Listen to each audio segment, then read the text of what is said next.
Welcome to South Harmon. Yeah, buddy. Yes, Wednesday sir. night, AMA. We are 1 day away, Adam. 1 day away. Pop them Buddy, bottles. I was about to say, if you, I know we don't drink like we used to, One Mike, day. but I think this is how we start. You know, we Speak for yourself. I Well, poured a big glass tonight. that's fair. Act like I speak French. I need to pour up too. You know, what's going on, everybody? I mean, listen, if you're not, I get it. Mike and I, same old faces. Although not Mike, he's, 100 pounds plus lighter. But if you're not excited tonight, Mike, I just don't know what. Are you human? Are you? Wake up, idiot! This Twas is like the night Christmas. before Christmas. Exactly.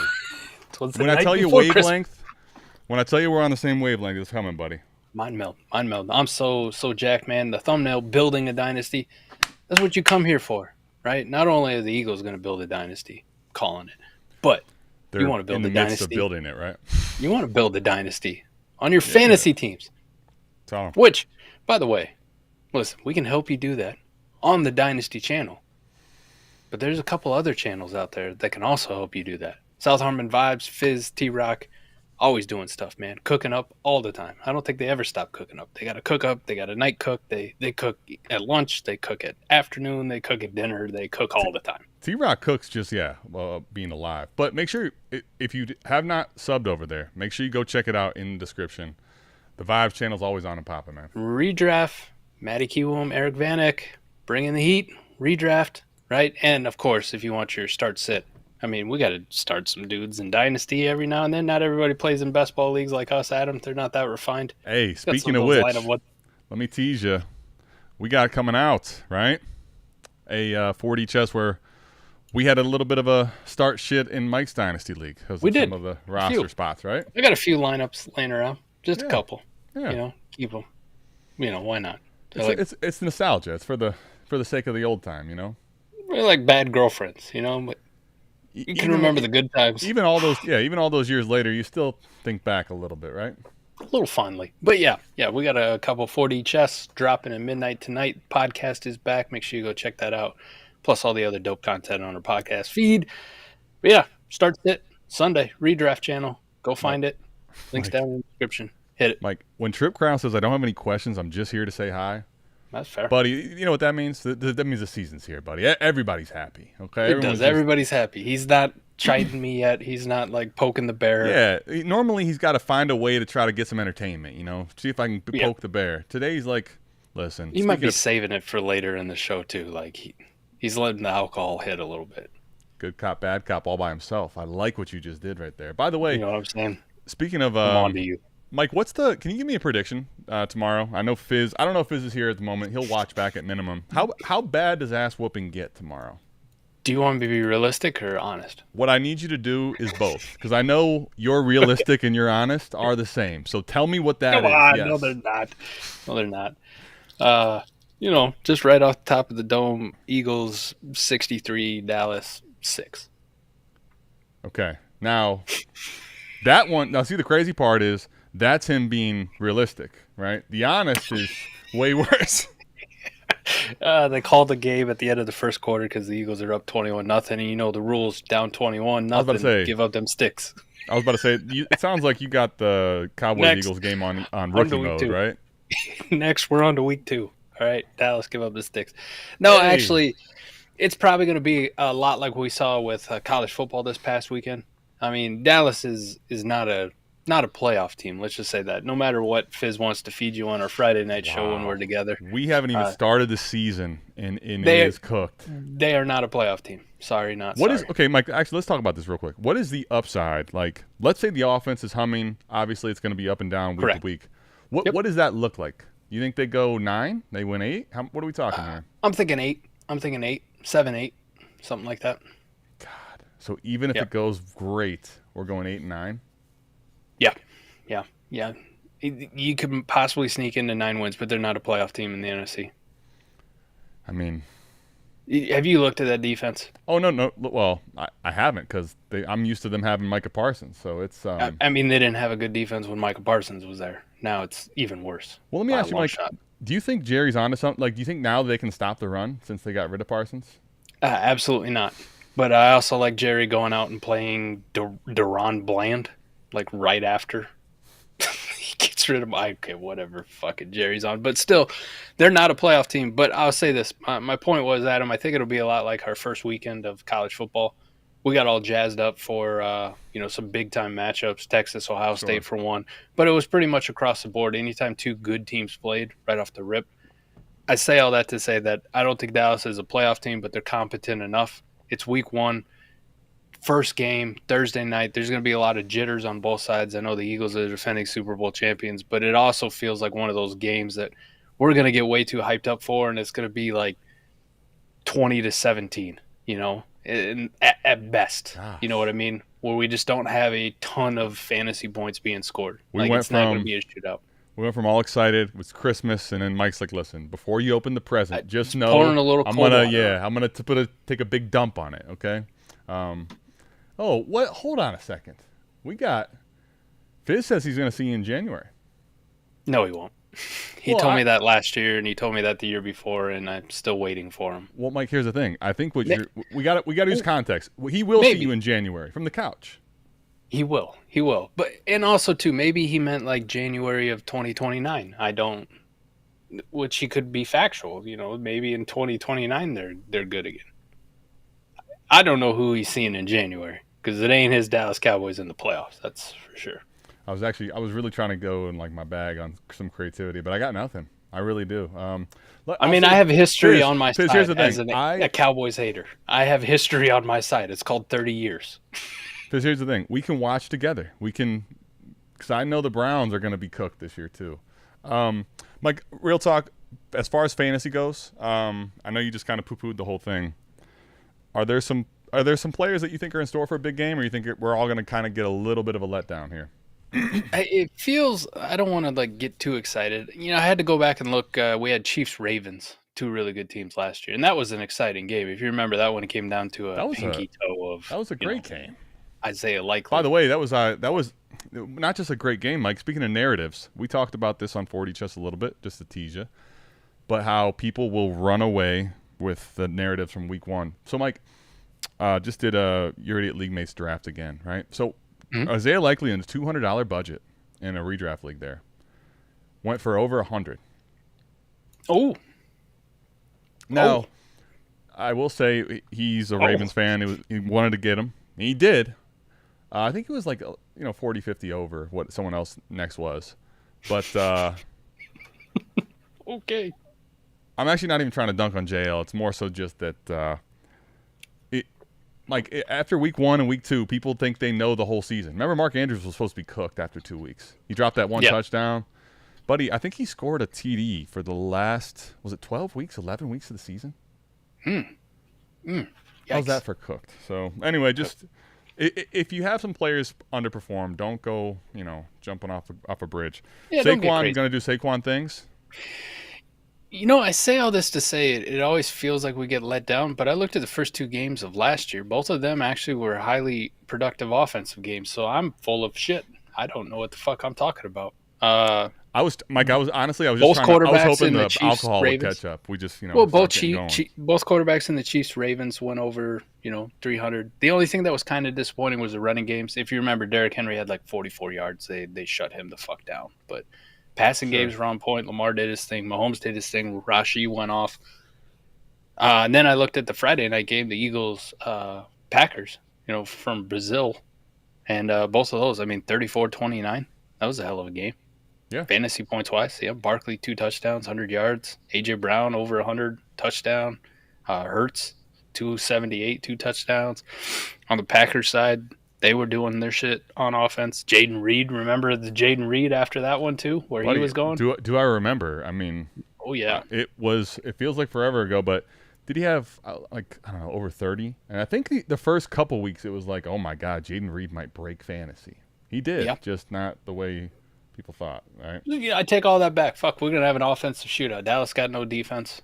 I know Philly's got a hell of a defense, but still, it's going to be tough to slow down CeeDee Lamb, George Pickens. Not so hard to slow down Javonte Williams. He's kind of already naturally slow. Yep.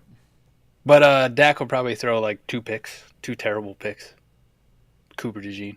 I don't know. Let's go. We're going optimism now. Optimism. Let's go 39-28 Eagles. Okay. Wow, 39-28.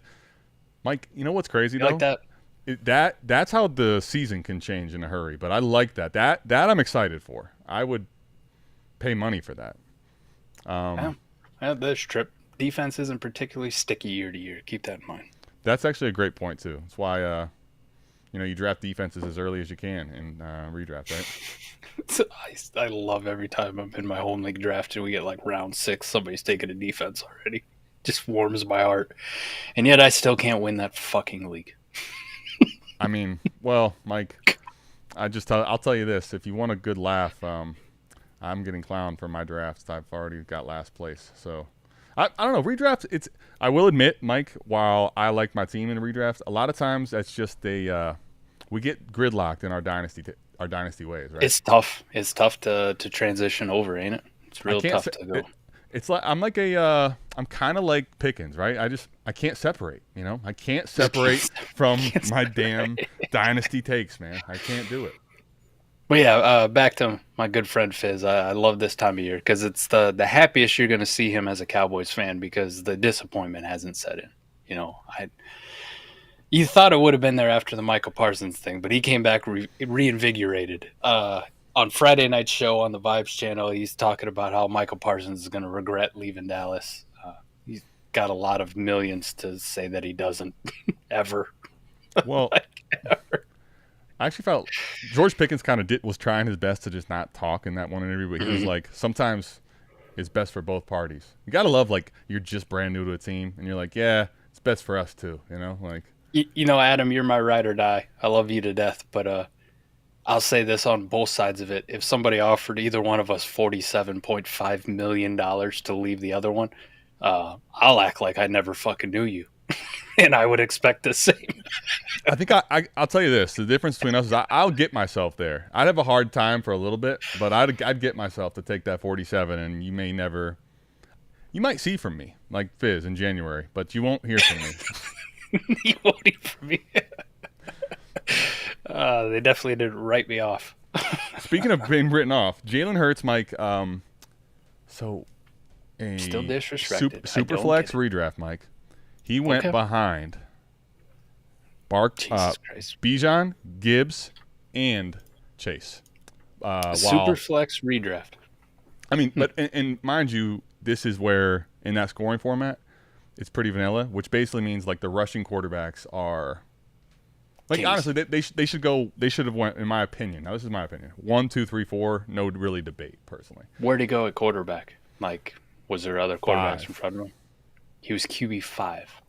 So somebody took Joe Burrow above him? I can't remember. I have to look at the board. They're very close. It was 4 or 5. But right, basically, he went with – there was a gap between – he was not in part of the elite tier. He was right around the Burrow tier. With the next, tier you 2. You can lead a horse to water, but you can't make him drink. I don't know what more you want from me, you people. I don't understand. We know you're an Eagles fan, but talk to me about Jalen Hurts this year. Is there any concern, any worries as far as like just being quite the same elite player? I'm not saying you're worried that he's going to like be terrible, but are you worried for any regression or anything like that coming at all? Let me ask you this, and I'm not picking on you or anything. I'm putting you in the shoes of please do pick on me. It's okay. I could take it. No. I'm putting you in the shoes of the casual who brings this up, right? That was kind of some shade at some casuals. My fault. But I'm putting you in their shoes, Adam. What would he regress at? Dude, Trip Crown knows it by heart, by the way. So I was wrong. Burrow was 112. And you know what? You're right. It was Burrow and Jets. Okay, go ahead, though. What would he regress at? Like, where's the areas of regression? That is the question that doesn't get asked that you have to ask. And I think, to me, that's what always is funny. Like, I like to the more I do this, I find that whatever I say in the moment is going to be viewed as wrong because it's not backed by fact. Mm-hmm. Once it's backed by fact, the ones that I'm going to be wrong on, the ones that are going to be the loudest. The ones that I was right on, it was obvious now. Which, all that to say, I like to ask people what their opinion is. And what's great is that's what you get. Complete opinion, but they don't even understand, why would he regress? Well, didn't you see the Eagles? I mean, their team's just really good, but he's not that good of a quarterback. That maybe that's true, but help me now understand what the fuck you're saying. I don't know what that means as far as the regression. So the stats, where let me ask. Let's go through. Let's go through them, right? Okay, so 14 rushing touchdowns last year. I was gonna say if there's something to me just off the top, it would be that he still is very good rushing, and he still has a decent touchdown ceiling, but he has had some insane rushing touchdown seasons of late for sure. Do you know the last time he didn't have double-digit rushing touchdowns? Yeah, when Wentz had some of the starters, right? You are correct. His rookie year, where he only started a handful of games. Ever since then, double-digit rushing touchdowns. I did a deep dive on Jalen Hurts during the Penix video last year, so that I knew off top. But it also you kind of laid it up for that. What about rushing yards? He is, I would say, strictly he's a Konami guy. But he's not I don't think he's going to be pushing for 1,000, but he's going to be. I think he walks to that 7 range probably for me. But what do you his think? Totals: 782, 760, 605, and 630. So last year was his second to worst year. And was that 630? You said 630. So okay, I walks to 7, maybe a little bit of stretch. How about walks to 6 though? He also only played 15 games. That was actually going to be my next question to you. So you're correct in that he could have walked to. He's missing 70 yards to walk to 7. That was actually going to be my question to you, because you can't bake this into stats, right? But I think we've seen enough. This is my personal thing. I think we've seen enough to know that he's durable and sturdy. But yeah, the guy fucking squats a brick house.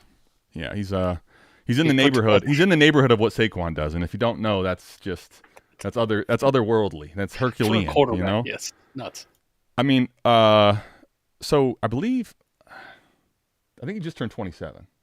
He's in his prime, frankly, right? Mm-hmm. But are you concerned that maybe running the football as much as he is, that he gets a little more dinged up this year? I'm not saying he's going to get some significant injury, but he's had times where, especially in the playoffs, actually, interestingly enough. So I had to trade him away twice in best ball, where we have by the way, shout out deadline off. Okay, let people make their own decisions. We're adults, for God's sakes. But I've had to trade him away in 2 playoffs because he's missed a game or 2 in the playoffs over the last 3 years. But Mike, do you think that's the possibility for regression? I mean, injury is always going to be a possibility for regression, but you could say that about any single quarterback. That's what I was going to say, but what I mean by that is, do you think there's a wear and tear for him that's a little more concerning than the average person, is I guess what I'm trying to say. How much concern do you have for Josh Allen or Lamar Jackson on wear and tear? Well, we can have that combo, but if that's a rhetorical question, so you're saying absolutely not, right? Same fucking concern I have for those guys. I will say Lamar, to me, I have probably the least, because this dude just doesn't get hit. I've hardly seen him ever get hit. Hurts also a big dude, takes the hits. Same with Allen. So I'm not overly worried about it. I'm just I'm trying to give the questions, okay? Okay. Sorry for asking the questions. Passing yards. Can you regress in that category? It'd be kind of hard. It would be. It was the second lowest total of his career. It felt like last year, especially because they were so damn good. Barker was awesome. They were not ever really forced to. I shouldn't say ever, but rarely forced to be aggressive. Pushing the football later in the game. Correct. All right, now we'll go with some advanced metrics. Hey Jay. Pass attempts. Thanks for coming by. Pass attempts. He was 22nd in the league. Now here's the question. I think he's not regressing from that. But is he kind of is that kind of? I think he's like 15 to 22 typically all of his years, somewhere in there, pass attempts, something like that. Middle of the road. Middle of the road. No, actually, nope. Get me. 2023. He was top 12. Oh, that 2023 year was actually electric. He was airing it up. How about deep ball attempts, right? More dink and dunk. Well, last year, worst of his career. Because I think, Mike, we're going to keep talking Hurts, but to me, I think Smitty's going to be really slept on too, because of all these things you're talking about. And Smitty, I think, is he's probably a little more. It feels a little more boomer bust than AJ Brown. I think that's actually a little more made up in our heads, though. But he, I think, has the ceiling play, and if they start to air it out even a little bit more than last year, that's good things for Smitty. But anyway, we'll get to him. I wanted you to finish your Jay. We'll talk about the offense as a whole. Yeah, offense as a whole. Second to worst in pace of play, meaning they really You know, we talked a little bit about 4D, Chip. just a little snippet. The whole Pete Carroll, like, I don't know if I want a part of that Pete Carroll game script. You said that, those exact words. Yep. This was like Pete Carroll worse. Bad. Chip, by the way, don't go anywhere. Don't change that dial, okay? I'm starring all these, all right? Just so everyone knows, we'll do a fizz. We'll do this right this week, right? But on the same note, keep asking them. We'll get to them after this. Advanced analytics, game script for the Eagles. They had one of the best game scripts in there, right? Because they ran the football and played defense. How do you not have the best game? Exactly. Right. So what if the question isn't, is Jalen Hurts going to regress? What if the defense regresses? What if the rushing attack regresses a little bit? You know what that increases? Well, pass volume. Well, deep ball attempts, passing yards, passing touchdowns. Saquon Barkley regress. I mean, he only sat out and had a chance to break the all-time record. Let's finish the Hurts thought first, and we'll get into the entire offense too. But we've gone through all the meaningful stats for a quarterback, right? Like all the meaningful ones as far as how fantasy points are scored. You can look at money throws and all that shit, right? But we're talking about how you actually score fantasy points. Mm-hmm. First off, we started with rushing because for quarterbacks, it's the most important thing. I've tried to tell you for a long time. But yes, that's the most important thing. So we can agree that's probably not regressing. Listen? That's not regressing outside of injury, which could be probable for any of the other running quarterbacks out there, right? Same likelihood for all of them across the board, in my opinion. But then we look at passing yards, the other way they score fantasy points at the quarterback position. And everything tells you there's nowhere to go but up, right? There's nowhere to go but up. And I say all that, even if it stayed exactly the same across the board, Adam, you're talking about a guy who was a top 5 quarterback last year, he's been every fucking year that he's been a full-time starter for the Philadelphia Eagles. So that was where, so see, you just kind of, this is where the mind meld is so real. Maybe it's what we did 4D earlier today, but to me, like, Mike, even if, let's say, you give a little more credence to some of that, let's say you're a little more worried, you're panicked, whatever, right? You let your mind wander. To me, even if you said, okay, there's a chance for regression in rushing touchdowns, right? Somewhat. Like, even if you acknowledge that, so what does that mean? He's going to be quarterback 5? Like, oh, no. I guess that's my problem with the takes or the people that are really, really worried about Hurts. Like, what's going to happen? Aside from him honestly missing football games, Mike, I feel as though he is one of the more sure to be inside the top 7, 8 just by literally suiting up. So that's where I think sometimes the panic, I can understand watching the game or not liking how he plays or whatever, but like we have a sample size, we have a history that says this is pretty safe with upside, and it's not like the dude's old. And not even for quarterback, just in general. He's in probably the peak of his athletic career. But and on a fantastic team, he's got fantastic weapons all around him. He's got a fantastic offensive line. I don't know what more you people want from him. See, Mike, that's the thing. The off season, it's so long that can become dangerous. Where that can be, that's the problem. His defense is too good. Like, we need football back. Okay, you guys stop it. Speaking of football backs, there's 4 quarterbacks that fit that same mold, right? And I don't care if you rank Jalen Hurts 4th out of those guys, but he's in the conversation. I mean, right? If you wanted to put Jalen Hurts for the season at 4th, I don't think that's crazy. But the point is, those guys are in a tier of their own, right? Yes. Sorry, Joe Burrow. Let's talk A.J. Brown, Mike. Speaking of people being worried, historic lows in Dynasty market. That would be where that would kind of stop. But Dynasty market, Mike, Dynasty market for A.J. Brown, I think is something to keep in mind. For everybody that really pays up for Chase, for Jefferson, I'm not saying they're going to go to 0, but A.J. Brown, while he wasn't those guys, was, oh my God, I will send the farm for A.J. Brown on a bad offense. Speaking of Jalen Hurts and all these things, on a bad offense, Ryan Tannehill led all this stuff. Mike, that's the problem. How old is A.J. Brown for him to dip to the teens? As soon as you hit that 28-year-old mark, people start hating you. Dude, the 27-year-old mark. He turned 28 this offseason. I mean, I know. They just don't like him. It's I guess here's my question to you. Right now, because you could probably have predicted this somewhat, just the rules of mathematics, the rules of logic. Where can he go, though, during the season now? This is my question to you. This is, I think, a little bit of a projection and just thinking it out. Right now, with our good friends, Keep Trade Cut friends, if you will, they have at 14 at the moment, okay? This is a good one. Mike, he's Emeka Egbuka and him are right next to each other. Now, I really like Egbuka. I've been on record since the draft. But, Mike, sure, that is a hell of a price tag to put on the kid early when you think about A.J. Brown. But he's literally sandwiched between Tet and Emeka Egbuka, Mike, guys that haven't played a snap.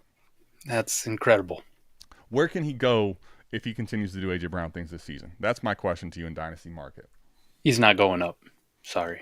I think he can, but how high? Not much, right? Like, could he pass Tet if Tet doesn't start hot? Sure. But, yeah. Mike, I'll tell you this. I don't think he would have to go – he'd have to be on a pace that would set his new career highs for him to get back to the range of, Nico, in my opinion. He'd have to set career highs, like breaking fantasy Devontae Adams type shit, Let me pull one up here. Do it. Pull it. Pull my finger. Tyreek Hill reached a peak of 8. And Nico Collins is at 9 right now. That was Mike. I wasn't thinking Tyreek, but that's a great call. And what did Tyreek have to do? Fucking go 2,000 yards. Almost break the goddamn record for receiving yards. Mike, I said this a little early. It's probably my fault. Okay, I got him hurt, but I said that it's a lock. He was 4 weeks, 5 weeks out before the injury. It was a lock. He was walking to 2K. I mean, I don't know if A.J. Brown has to do quite that, but he's got to be smashing the field to go up to to go to 8 or 9. Right. Yeah. To go that high. Yeah. I think you might be right. He might be able to pass a couple people if he goes for 1,412. Right. I think right now, Ladd, JSN, Marv, Tet, Egbuka, the guys around him there, they're also a little. While they're really sexy players and young, they're young. They're inflated because of their youth. So. That's assuming we don't have any surprises that jump up from farther down below, right? Like a Roma Dunze.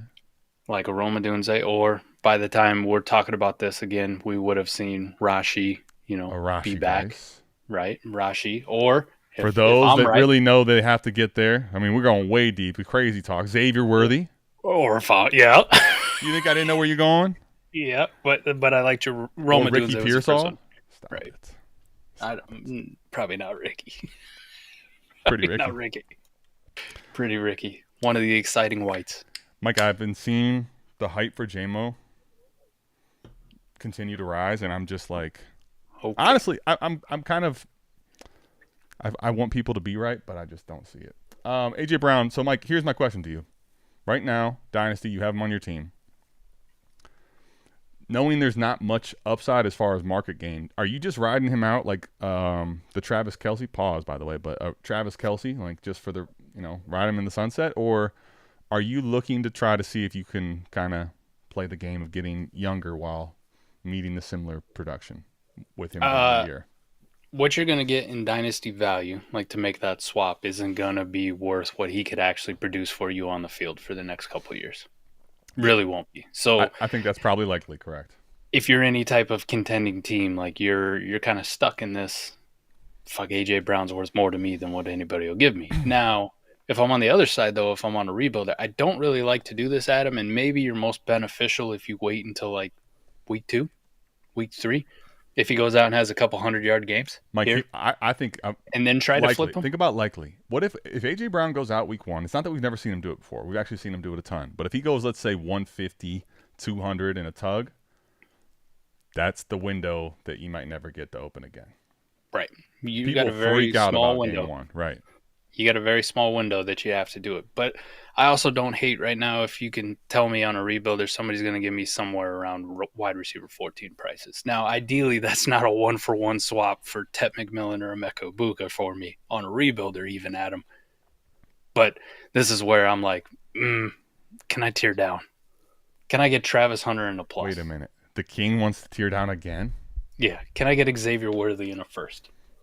Something along those lines. Now, let's just talk this out real quick. This is best ball or lineup you're talking, or both? Doesn't matter. Both. Okay. I'm trying to go actually here. Let's go to the you know what this is kind of good for? Let's go show off the lab a little bit. What do you think? Oh, this is not even the trade show he's showing off to lab. Well, I mean, listen, J-Cap's been hard at work. I would be remiss. We talked up the vibes. We talked up the redraft, which should be talked up, okay? I'm not saying they shouldn't, but let's go. I don't know. I'm also clueless in my life at this moment. Here we go. Wrong. But It's kind of like the lab. Honestly, this is like a really bad version of the lab, but we'll get to that in a minute, okay? It's a spinny wheel. Before we get to the spinny wheel, though, Mike, let's talk trades. What do you think? I'm just really happy.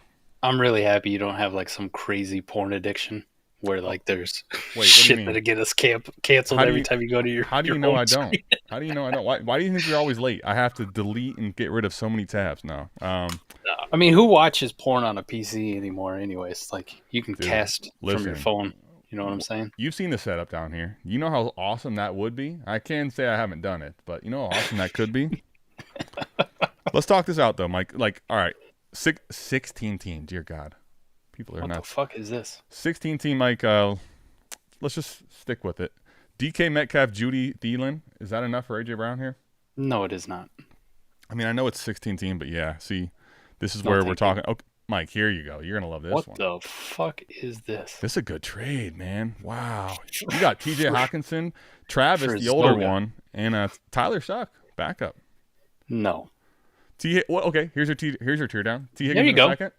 Yeah, T. Higgins in a second for A.J. Brown at fourth. Fucking all day. Dude, I'll be honest, Mike. Shout out Mikey. Would you? Mike Doc. I think I want the seconds, or the 2 first, though. Where are you at here? Would you take 2 first for A.J. Brown right now? Yeah. Like I said, if you can give me anywhere around those wide receiver 14 prices, go ahead. You have them. Dude, Nick pick 6. We got to talk, my friend. What the fuck? Why did he also get Eckler? I don't know. All right, we're moving on from that abomination. Oh, there's a Raptor one. Was that me? That's abomination. Yeah, this is an abomination. This is not a normal trade, but let's look at it. Let's talk about it. This was a trade show trade. B Hall wanted to send me some assets that are aging, like AJ Brown, actually, Mike. Yeah. And I was like, you know what? Well, you're gonna need to give me Rashi. You're gonna need to give me Cook, Swift, Shakir, and Stafford if you want to do that. Let's just get wild with it. You did get wild. Got louder. It's hard to break down on AMA, that one. But let's do a little simpler deal. How about AJ Brown and Kittle or Ladd and Pearsall here, buddy? There you go. There's a rebuilder move for you. I think I like that type of a trade. I think that's a good move for both teams. See the difference between like a Ladd versus, let's say, a Buka or Tet. I've seen Ladd do it. Well, you're not worried about the floor really not being anywhere near as safe. I get you. You watched everybody we all watched, not just you. I'm not going to single you out. We all watched one of the most can't-miss wide receiver prospects of our generation, who's been hyped up since he was a fucking freshman last year. Go to the fucking Cardinals, and people started body bagging him, right? Like, Marv's a bust. He's junk. You know what I'm saying? Mm-hmm. Like, they did that shit to Marvin Harrison Jr. What the fuck do you think they're going to do to a Mecca Ibuka or Tet McMillan if they don't show out right away? You bite your tongue, Mecca Ibuka. I know, but listen, we can both agree and acknowledge the fact they were far different prospects. That while that may be true, we already have Ibuka. I mean, Ibuka's against all odds, right? I'll be honest with you. I thought I was going to get ganged up. I was getting ganged up on in the draft. He rose quite a bit, but he's also kind of at the point of what do you do now? Like, you have to smash to go anywhere. Speaking of which, is this a smash? Just throw in Garendo? Speaking of, we did this on the trade show, but would you just throw in Garendo here to get London? I mean, yeah. I mean, if I'm out there too. If I'm wheels deals, like this is resetting your age, right? Again, kind of along the lad side. Go ahead, you take Garendo. To me, yeah. Now, this is a best ball trade, and when we looked at the rosters, it made sense. Wheels Deals has this like ridiculous team where he can get off of Garendo for nothing. To me, if you're playing the process play in best ball, I get Koopa's side. But what's the risk? Like London basically has the upside of AJ Brown or close to it. Yeah. And he has the value insulation. Like that would be a pretty easy one for me to make if I was in a good position with the team. Dear God. No. He's dead. I love my man P-Berg All-Stars. If you guys watched the trade show this last week, Well, yeah, you love him. Stop it. You need to get out of here. we just watched. You put 2 deals of his up here on the screen, and plus the trade show. I mean, we're Dude, see, this is why you just P-Berg you All-Stars have need to join that Patreon, man. Like, come, we'll help you. This is why, Mike. Can I tell you this is why you guys are, everybody, myself included, is doing a complete disservice to themselves by not sending out trades. So AJ Brown was here, right, for 2 firsts. Okay? Straight up. Yeah. Now, it was, mind you, it was a couple weeks prior. But all of a sudden, the other person got Alvin Kamara, fucking Jalen Warren, whatever you think of him, and a second. The exact same send back. Yeah. Crazy. You got to, hey, here's what you need to do, okay? Ask us more questions and ask more trades. Lob in some crazy ones. Here's actually this is a pretty interesting one, Mike. AJ Brown, Swift, Godwin, Rodgers 313, or McBride and a 27 first.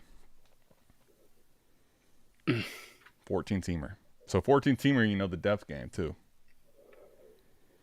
Okay, let's do this. McBride or AJ Brown in this format. By the way, you see that it says 0 points premium. So yeah, AJ Brown. Okay. But would you send a 27 first right now for the package of the rest of that shit? Yeah, obviously not one for you wouldn't send a 27 first for any of the players on their own. Would you send it though for Swift and Godwin? No. Okay. Is the difference? Would you rather have the first win or the AJ Brown win? That's where it makes it tough. Like, I think the AJ Brown over Trey McBride is a pretty sizable one, but I don't think I'd do this deal either way on either side.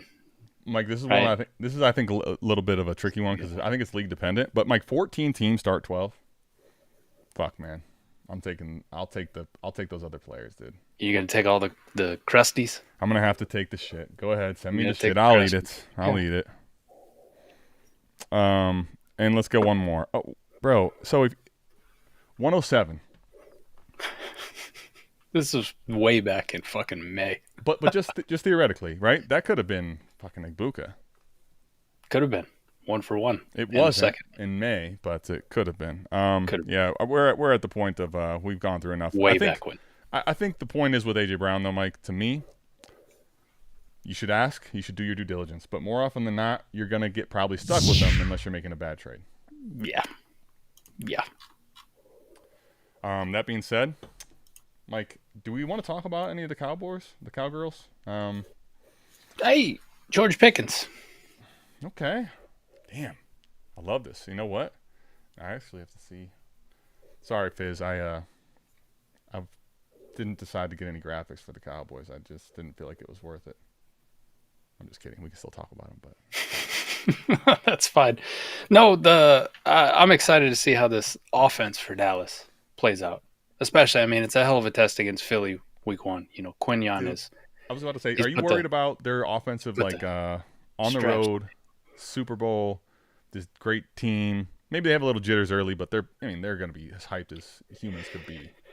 This is the thing with rivalries, right? And Eagles Cowboys is a rivalry. Okay, so let me point that out. One-sided, as albeit, but how fucking wow! How weird are the football gods that this week I get my 2 biggest rivalries in college football and NFL. Yeah, Corey, you send a super chat. I'll give you one in 5 minutes right now. Yeah. Eagles Cowboys Thursday night. Hawkeyes, Cyclones, Saturday. Sorry, I got Corey asking for a team review for 20, and I thought we were talking Eagles Cowboys, and now it's Iowa State. What? I'm so confused. I'm joking. It's a rivalry game. Anyways, the Cowboys, unlike Iowa State, actually almost exactly like Iowa State. Every time they play, Big Brother, Daddy. Every time they play Daddy, they get up for the game. Man, right? Daddy. So I know it's on the road against the defending Super Bowl champions with a good defense, but I still have even though Quinyon and Cooper DeJean are gods, yes, I still have a sneaking suspicion that Dak and that offense, as long as this is the biggest question mark that I have with the Cowboys, is Is Schottenheimer smart enough to stay the fuck out of the way? So get rid of Schottenheimer. Just any Mm-hmm. Cowboys personnel.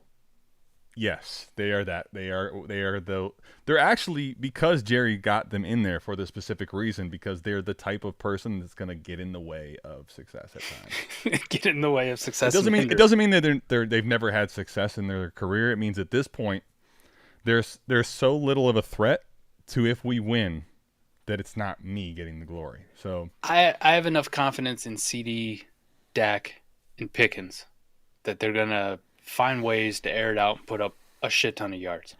Okay. My biggest fear, though, is Brian Schottenheimer just jamming fucking Javonte Williams down our fucking throats for 30 carries.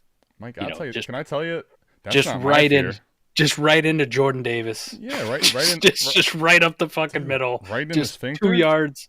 Just 2 yards every time. That's what we're doing. I'll be honest with you, Mike. Don't hate the And player. nobody wanna Don't see hate that. the player. Like, this is the type of Cowboy I want to put on the screen. All right. No. Yeah. Don't- Listen, juice the running back, right? Scoring a little 0.2 points per carry, 0.5 points per carry. Give me Javonte. Well, I think Javonte, Mike, is going to be in a deeper league. Not anyone that's league winning. I don't want to say that. Okay, I'm not going to go that far, but I think he's going to be sneakily valuable in Usable? deeper leagues. Yes. Usable? Yep. Yeah.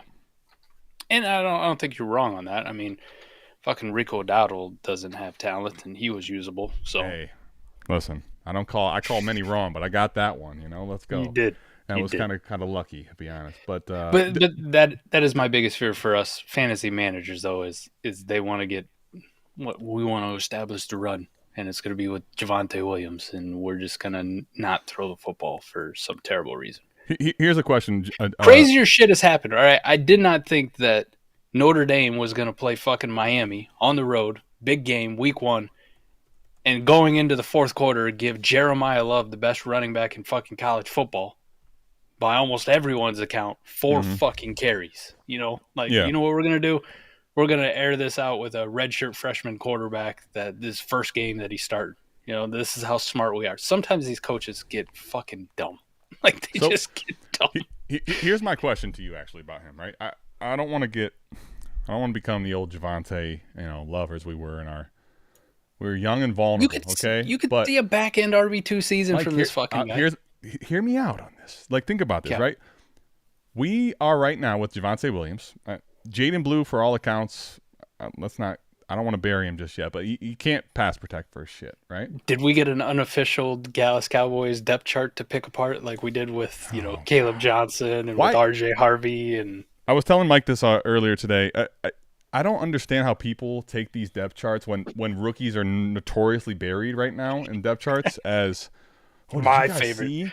My favorite one was the Caleb Johnson one came out first, and I watched concrete fantasy analysts who are semi-decent at doing this put out their bold takes about how bad Caleb Johnson was going to be, and they did their victory laps. These are also the same people who are in here fighting me on RJ Harvey, and when that one came out, and the motherfucker's listed 5th. Crickets. You didn't hear him say shit. Yeah, I mean, well, Mike, here's the thing, right? I think the This Cowboys. motherfucker's below Tyler Beatty. All right. Good God. How are you supposed to say anything serious after that? Oh, by the way, hold on. We're gonna finish this point, but then we will do a quick. This will be a good segue into the questions. All right. Super quick. But I told him I said I'll $20 give you a appreciated 5. super I chat. told him I said I'll give a 5-minute team review. I thought it was fair. That's not bad. I mean, I don't know if it's fair or not, but that's what I Bargain. gave him. Yeah. So here. Appreciate it. Now, Mike, real quick, Javonte, though, to finish the point. I think there's a chance that, to your point, they could end up running the ball or wanting to try to run it more than we think that they will. To me, that's a possibly good thing for Javonte. I think Javonte is right now, at least, unless otherwise proven, he's going to be on the field for third downs. And guess what? In passing down situations. You know who's going to probably be trailing? Dallas Cowboys. Dallas. I think Javonte is going to actually – there was once a time he was highly valued in Dynasty. I'm not saying he gets back to that point, but I think Dynasty value never recovers to anywhere near that because he's not that. But I think he could be I think he could legitimately be flirting with top 20 running back this season. Okay. How about this then? I don't disagree with you. I don't disagree with you. Okay. But let's make the correlation for the people at home. Okay. J.K. Dobbins' career arc 2.0. Well, Mike, because you know what else? To me, you know what's interesting? DeAndre Swift and him are kind of in a similar boat, I think. Now, people are starting to warm up to Swift again, but Swift's been super disappointing relative to what we thought, and he's going to get a ton of work. Last year, he got a ton of work and wasn't very efficient. I think last year's DeAndre Swift very much could be what we're looking at here with Deontay Williams. The J.K. Dobbins was the low-hanging fruit because they both had very similar knee injuries. Right? Yeah, for sure. You know what I mean? And J.K. Swift's just been disappointing by just not being good. But that's the thing about Javonte. Javonte basically, outside of the hype, has been disappointing for a long time since. So Yes, he has. I like it. We'll go hybrid. And speaking of hybrid, let's go to sleeper. Is Javonte Swift. J.K. Swift. Dude, and on the Cowboys, Mike, this is DeAndre Dobbins. Is there any hope for anyone else on the team? You think Jaden Blue can become a thing this year? Possibly, right? Like if he can learn, or they build the third down structure around, like, fuck, we don't need you to pass block, we just need you to make explosive plays. Maybe, I don't know. I'm not gonna write him off completely. Okay, but it is also Dallas. I don't trust this Schottenheimer guy worth a fuck either, too. So we could all be wrong, and at the end of the year, it's fucking Phil Maffa, or it's right. Miles Sanders' corpse. Mike, remember, we haven't even had week one. You got to stop. While you may be right, you may be true, you got to stop trying to kill everyone's hope and dreams, all right? All right, core four. This is what you wanted. This is what you paid for. $20 super chat. Thanks, Corey. Nah, for real. So, Corey's my dude, too. He's gotten the real thing, and he's trying to get a quick one. Is that what I am to you now, a quickie? Wow. I wish I just realized $20 for a quickie. And gave me the low. Damn it! I just became a quickie. Holy shit! I don't even know. I don't even know if I can do the review anymore. Buddy, I wish a quickie only cost $20. All right. Let's try to be serious before we completely go off the rails. What league am I looking at? BDG Dynasty League 62. Okay, so 12-team Superflex start 10, 6-point passing touchdown, full PPR, half-point side and premium. Okay, so I see you're down here, but Mike, when I look at this, it looks like a lot of parity. Let's take a look at the team, though. Let's give them a full undressing. All right, Lamar, Saquon, Tracy, Puka, Cooper Kupp, Diggs, Hawk, Monty, Rome. I know it's hard, but just give me the noises for a little bit less, especially on the quickie. Quickie and those noises, I got no chance of listening. Rome, Baker. We got Mariota and Brisket to save us. A-Rich. Shout out Mike and me for fucking you on that one. Jimmy G, Cooper Rush. We got Roshan, Braylon Allen, Najee, Ty Johnson. I think the roster construction looks fine. Kirk, Khalil Shakir. Okay, you got some. I like Shakir a lot off the bench, honestly. I think it's. What do you think of it so far? Oh, this is a wild card pick. You don't have your own down here. Oh, this. Talk about throwing a wrench in something, buddy. Now he's locked in. Now I know why you're penning me $20. Now it all makes sense. Bailed me out. Help me. And you got this guy's first. So we probably have, we don't have our control of our own destiny, but we probably have just decent of odds of, ending the same pick. Right around the same boat. All right, talk to me, though. What is your initial thoughts? Give us the feeling of the grunt you made. Wide receivers are not good. I mean, they used to be. He had me in the first half, not going to lie. Lamar, Saquon, Puka, 3 out of the first 4. I mean, we're riding high, right? And we talked about how, like, some of our builds, man, having like a Tyrone Tracy as your RB2, if you got a hero running back, is actually pretty beneficial. So we got to talk to J-Cap about this too. Like, I don't know why, if this is projections or whatever, but to me, right, Rome is his wide receiver 2, okay, and then Shakir is his 3. So I feel like putting Shakir above Kupp and Diggs. Oh, I mean, maybe. Okay, that's all I needed to acknowledge, that we're in poo-poo land where these guys possibly. Let me rewire my brain. Yeah. I dropped Kupp down to a flex. See, and here's what I'm saying, Mike, right? This is J-Cap. This is important. We are vulnerable with what we see, okay? We are. I'm a visual guy. Yes, and when we're used to seeing it all set up. Yeah, we're used to being on the first tee, Mike. Get to tee it up. This is scramble. So as I'm trying to reassess it here, I think Shakir goes in the lineup for sure. Everyone else I think is correct though. So yeah, to your point, we go Kupp in the flex. Actually, Diggs I guess would also go in the flex. It just looks different. Looks a little better. Yeah. Okay. No. So Kupp would go in the flex and Diggs would come out. Okay. What do you think? This isn't terrible. Okay, it's not ideal. Yeah, I was gonna say I think the way you worded it is how I feel, because the problem is I feel a little trapped, but the trap hasn't already got me with no dribble in the corner.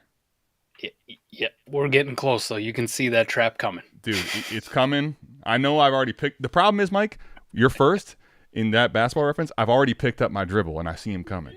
Seen him coming. I already picked up the dribble. You better make a real good pass. I need Mike coming back to the ball or I'm fucked. Yeah. Well, he doesn't have a lot of depth, right?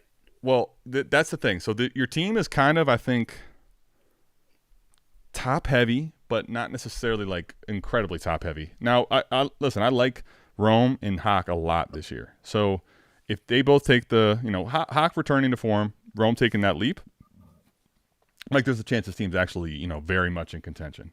The problem is, to your point, I mean, we're Stephon Diggs, Cooper Kupp, and then what? If we have anything happen. And he doesn't have any, fantastic assets that I'd be willing to tear down off of, right? Well, yeah, the problem is, there you go. That's what I was going to get to, though. I like where your head's at, because right now, Puka, I think you could probably argue that, right? Puka, you probably could. But the only thing I would do is sneakily, you need depth in the worst way. And there's only really one way, I see right off the rip, that you could possibly get it on a tear down. And we talked about him to lead off the show. I take the Lamar and I go to the Jalen Hurts guy and see what else he'll add to Jalen Hurts. Oh, you're thinking sneaky. I like that. You know what I mean? I stay within the top four. The problem is this. I already knew this was going to be the case. And look, one click, Veagles, Savage member, you can kiss that dream goodbye. Good night. That's over. But I mean, listen, we got to let's keep the same energy going. Same wavelength though. See, here's my thing, Mike. I think I'll tell you what Puka? I'm doing with this team. Would you tear down off Puka? I probably wouldn't. Here's the way I'm playing this. Playing it straight to the vest early, meaning I think that's why I wish I had my first. The problem is you're not going to get your first. I think that's the bigger issue. Who has your first? Because, Mike, I would honestly be willing to slightly overpay to get my flexibility back. Right. Let's talk about this. Oh, it's probably going to be sitting with one of these fucking dumpsters who've been pick hoarding. God damn it, Core. It's all right. I'm not mad at you. I'm mad at myself. Veagles has thrown his pick in the mix. What's going on here? Why are all these bottom teams throwing their picks in? Bottom teams, a lot of mids throwing their picks in. Like that, I kind of view that as the same. Like we're it's Ricky Bobby. If you ain't first, you're last. Who has your pick, dude? Did you? Has your pick. Oh no, that's just. Is it really Tricky Nicky, or is it just your pick doesn't exist? It's off the forfeited. It's off the. It's Fugazi. It's not fucking real. Deflate gate. All right, someone help me. Apparently I can't see it. What's happening? Dude. I don't know. Mike, am I just clicking too fast, or am I also a little bit... You could be. Core, help me out here, buddy. This is the 5 minutes is up, and I haven't made you take care of yourself yet. Okay, this team has to have it. Yeah. So there you go. There it is. We're trapped with a team with 5 picks, so you're not getting it back. Mike, because here's the thing. I think even though I don't have my pick next year, it's kind of just an opportunity cost that you can't get back. But the reason I don't want to do it with Puka, right? I think it might help you contend, but I still don't know that my team's good enough to contend realistically. And then if in a format like this, right, we're only starting 10 players, I probably would be okay having Puka as a chip I can sell for just liquidating picks. See, the thing is, if I'm going to rebuild, I love having a couple players like that where I could just liquidate in a hurry or get a serious return back. I feel like if cash. Yeah, if I tier down, I'm kind of like a little more hamstrung as far as, finding the right time to trade the assets away. So let me ask you, would you try to move off of Barkley potentially right now? What are you going to get back for him that's going to be a meaningful return? Well, that's the question. I think if you're going to try to contend, Mike, can you get not a Barkley, obviously. It's not going to be that. But could you get a tier down to a top 15 running back in a first? Do you want a top 15 running back in a first? Can I tell you why? Because the reason I would consider that, not that it would give you the production of Saquon Barkley, but I have now two pieces, one of which is a pick. And if it goes wrong, I'm starting to help the rebuild process. But I think you could use that first if you actually have a decent enough team and you stay healthy to put an insert into this. Dude, when we get to bye weeks, we're going to have to insert into this team if we're going to stay afloat. Like, you got to get depth. I think if I was going to tier off of somebody, it'd be Barkley because, he's also 28, going to be 29. I think his dynasty value is starting to, go the opposite way.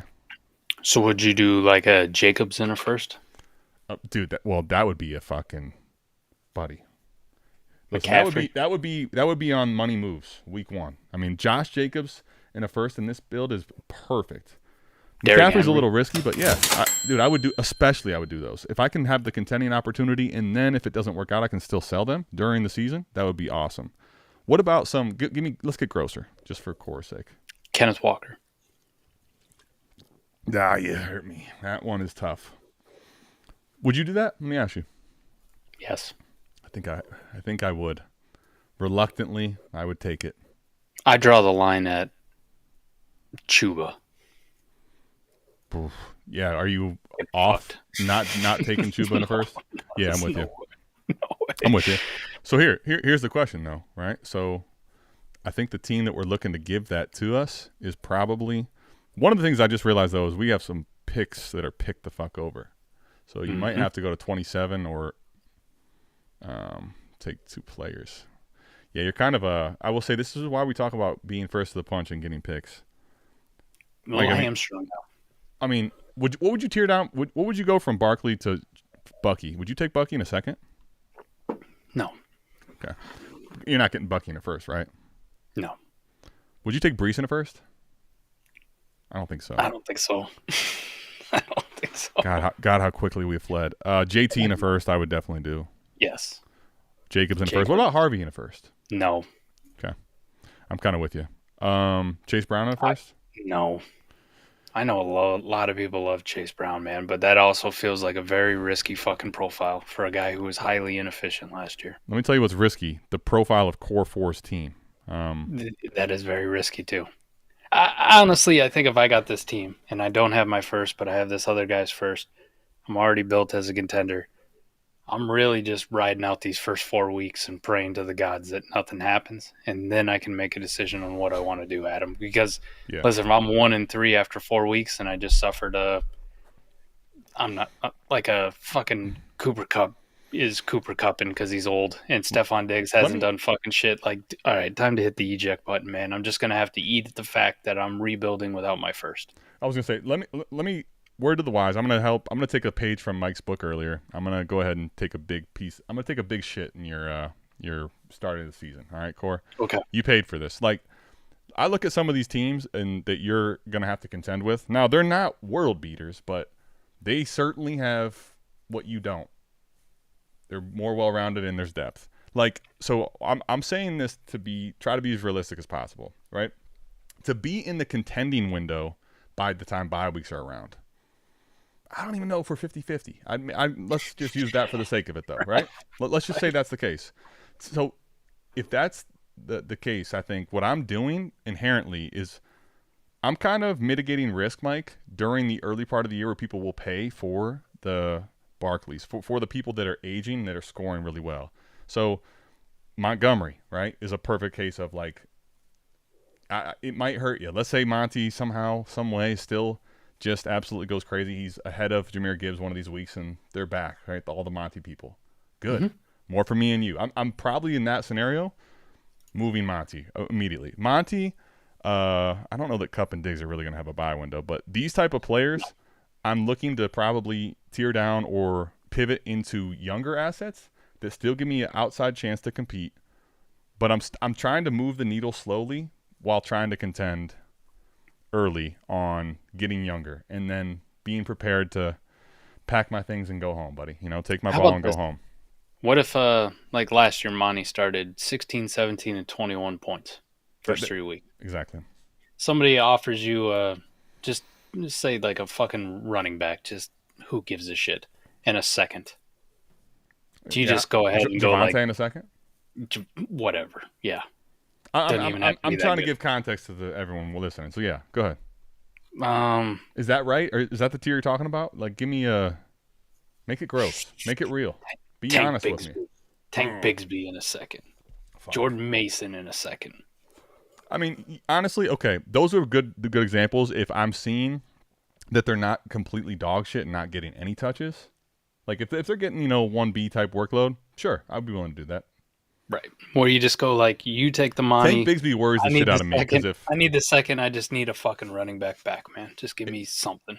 If Travis Etienne isn't completely dog shit this year, and then like Tootin's starting to come along, I don't know that I would. If Bigsby's like getting 25-30% of snaps, I probably am not doing that. But if it's a 1A 1B in the offense, yeah, I'm in. Jerome Ford in a second. Okay. J.K. Dobbins in a second. You Dobbins in a second I would do. Ford, I'm not built Ford tough, buddy. I'm not doing that. Fuck that shit. No, I just can't. Woody Marks in a second. God, no. Stop. Okay. I will. I think I'm doing that kind of shit. You would do Woody Marks in a second? Okay. Yeah. So here's the thing. All right. Let me just say this.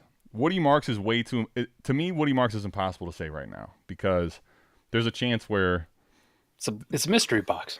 Right, but the reason I say that is like if I'm tearing down there, I'm kind of trying to use the asset as somewhat of a contending, flex seal. And then if it doesn't work, I can get rid of it. Like Woody Marks, if he's not playing snaps, he may not give me the flex seal, and then he may not be wanted. So now I just took like a second and a fourth or some shit, Tyler Algier in a second. Okay. We nope. And I used to like Algier a long time ago, I'm doing it.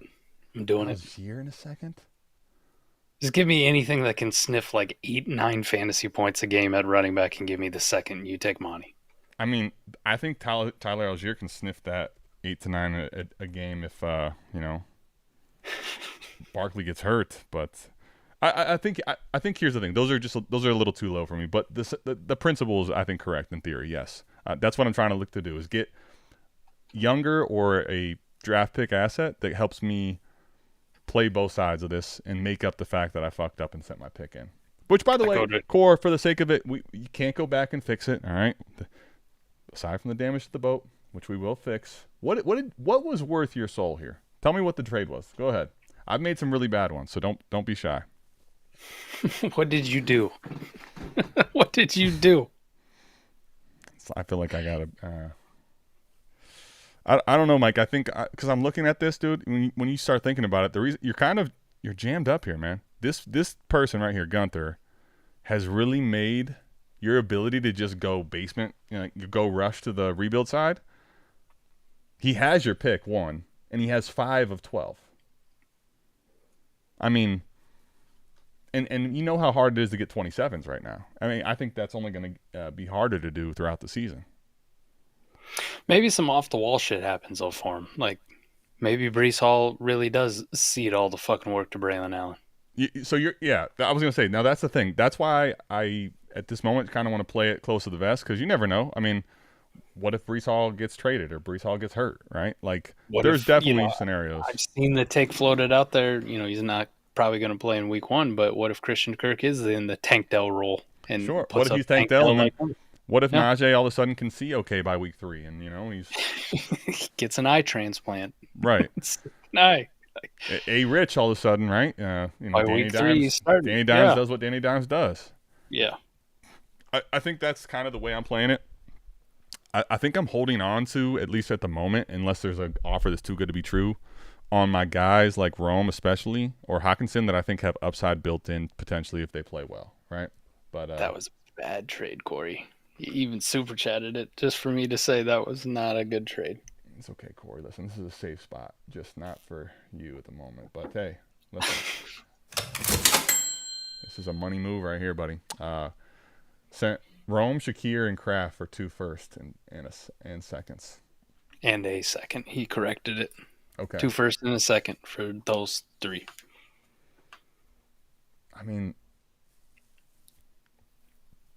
2 firsts for Rome is paying almost for what the upside's going to be, right? Like for the ceiling.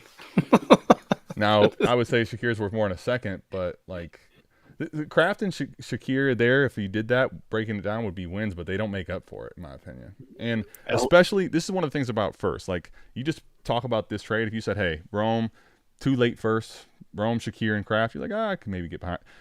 When I have the context, I just looked at this in the lab and your team. I mean, oh, God. Who was the other first, by the way? That's another great question. Was it in 2025? Did you give somebody a fucking gift aside from what you gave already? By the way, Corey, let me know what you thought of that. Other than, he got more than 5 minutes. That's for sure. Well, you're welcome. I told him he got one song. Look at him. They're back here. They're closing the place down. I never believed it. I never believed it, but there are actual people out there that will pay you money just to beat the shit out of them. It's weird. Like, they got this weird fetish. Is that what this is? I don't know. Not that I'm kink shaming. Like, if that's your thing. I don't think it's that weird, actually. I think it's kind of common. Are you into that? Are you into that? Beating. Like the dominance type thing? No, I'm a very sensual lover. Yeah, you're a sweetheart. I like the Barry Whites, some of the good Chris Brown songs. He says that, and then every time we get into a trade negotiation, he's a very rough guy. Okay, Dynasty is a very different story. All right, but in the bedroom, between the sheets, I'm a lover. I have no idea how to. I'm a giver first. You try to play into this thing, and you're like, I don't know what to make. I don't know what to do with my hands. You remember Jonah Hill, Superbad? Yes. Yes, I remember Superbad. Jonah Hill is super. My plan is I'm going to go down on her for like 45 to 60 minutes. These guys, they're not old, dried up women. They just doesn't need your lube. They don't need your spermicidal lube. All right. Williams and Swinger to the moon. Let's go. Swinger. Who's Swinger? Are we the Swingers, Mike? Is this a... I've never swung in my life. Would you? Speaking of, would you be into that? I don't know. Could be fun. That's all. Telling me there's a chance. That's all I needed out of you. All right, let's get out of the lab. I feel like it's kind of getting weird in here. With your complimentary nut kick. Yeah, I don't even. Damn it! I have to go showing off like that. Now I don't know how to get out. I'm getting claustrophobic in here. No, so appreciate the super chat. Let's go ahead and do a for the sake of it, even though we're way late in the day. Never too late. For Fizz. Mike, say that again. We're never too late for Fizz. Damn it. Unless it's January. He'll never get to watch his Cowboys. Well, that's so savage. Welcome to South Harmon. Welcome to South Harmon. Hey, welcome to South Harmon. We glad you here today. Another AMA. Ask me anything. Super chat is cool if you wanna pay to play. Like and subscribe, that's what we really appreciate. Let me introduce you to the tear down king. Mike McNutted, ask your questions, he'll answer anything. ATM, you know Adam, put them graphics on the screen. Glad you tapped in now, stay tapped in for the team. Hey, everything is posted. Go follow the socials. South Harmon FF tag us if we get noticed. Welcome to South Harmon, we glad you here today. Welcome to South Harmon, we glad you here today. Another AMA. Welcome to South Harmon, we glad you here today. Yeah. A little breaking news, Adam. What's up, buddy? Well, breaking news for us. I didn't see it yet. Javonte Williams is still on the screen.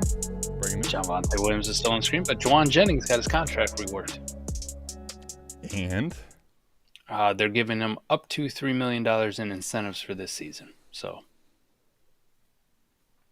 it was I don't have any leverage, but you kind of did something for me. Kind of did something for me. We desperately need you to play for us. You gave me more than 5 minutes. Bless their hearts, right? He did. Yeah, he can make up to $7.5 million. Can earn up to $10.5 million this season. That sounds pretty good to me. We talked about what we would do for 47.5. I mean, it's weird. Probably right after. Principle.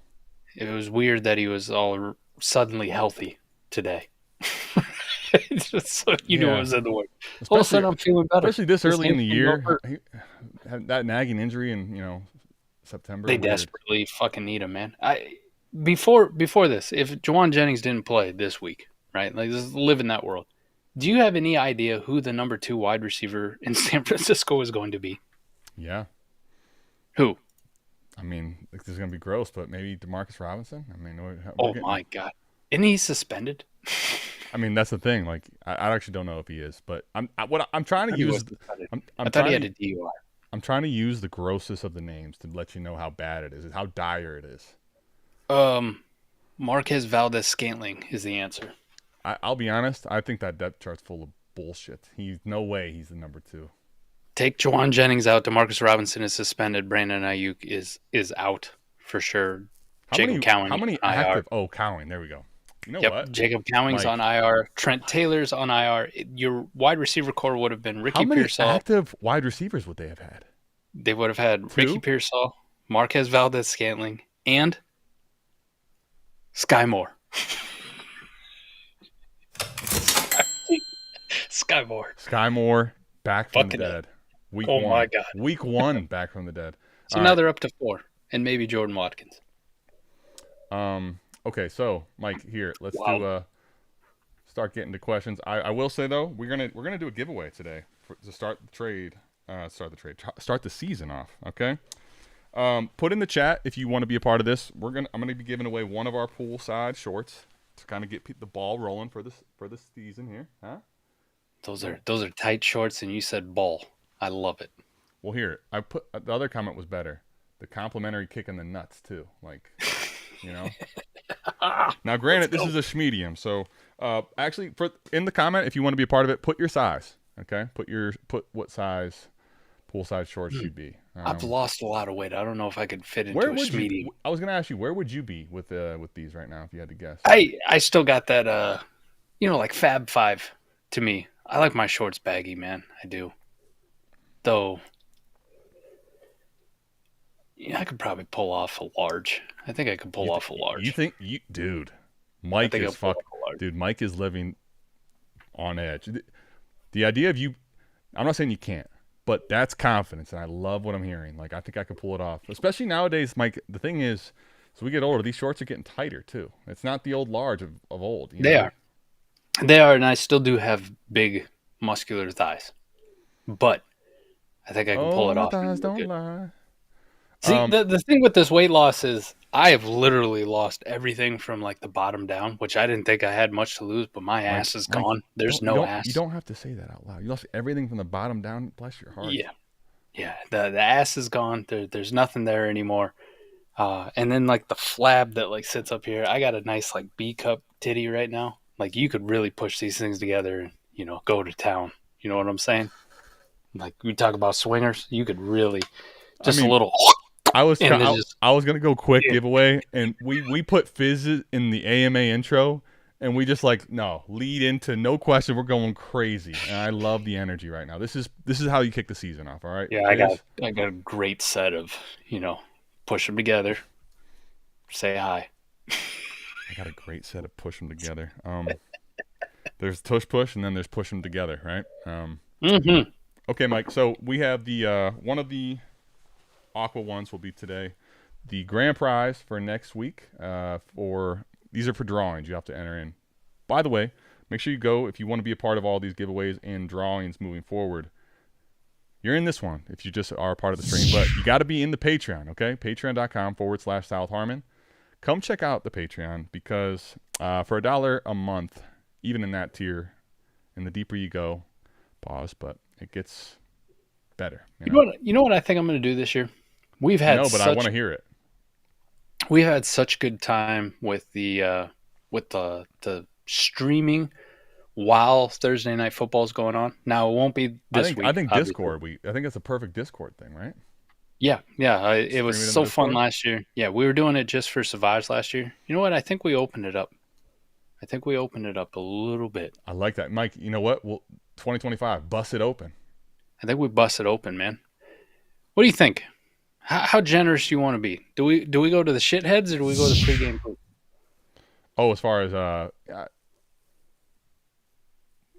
more the merrier, More the merrier. We'll you go show, all the way. You show me 16 digits. You put your card info in there. Let you in the door. All right. It's $1 I think that's a what we're month. gonna do. By the time Stripe hits us, we're talking legitimately mere pennies, but we want you there. If Schumer was here, by the way, he loves it. Thursday nights, we get fucking wild in there sometimes too. The conversations go off the rail watching Thursday night football. Obviously, week 1, I'm gonna be locked into my Eagles tomorrow night. But Adam, I think going forward though, Thursday night footballs, I'll be streaming in the Discord. Shithead tier. Let's go. And Come fucking join. Come hang. You are the one that does win the grape, which we'll do this. We're gonna, maybe not every week, but on AMA Wednesday, maybe every other week when we have giveaways or drawings. If you get the grape shorts right here, all right, you get these included. Will be the grape slides, buddy. So for free. But wait, there's more. So I'm gonna crack this box open for you. Show you what the slutty is for you, and then we're gonna get the questions. You keep putting in the comments if you want what size you want, and we'll do a drawing at the end here, or a giveaway at the end. But here, huh? Oh, Yeah. Oh, listen, that's preseason too. I mean, my hammies are still tight. This is what we're doing early, Oh, I love slides, man. I love slides so much. You see, Dion said no slides. Come on, Dion. He said in class, no slides. No wonder he lost week 1. Hey, Jake, I'm going to need you to... So here, Jake, I'm going to use an example, all right? Listen, you start doing this, you start going confusing, you try to get double E, pick a direction, all right? Jake's in between. He can't figure it out. Pick a direction, all right. He's like, I don't know what I'll do. All right, so everyone pick one size. Stop trying to get away with stuff, all right? I'm already giving away. You see this, Mike? It's like, let's get the questions. Let's do it.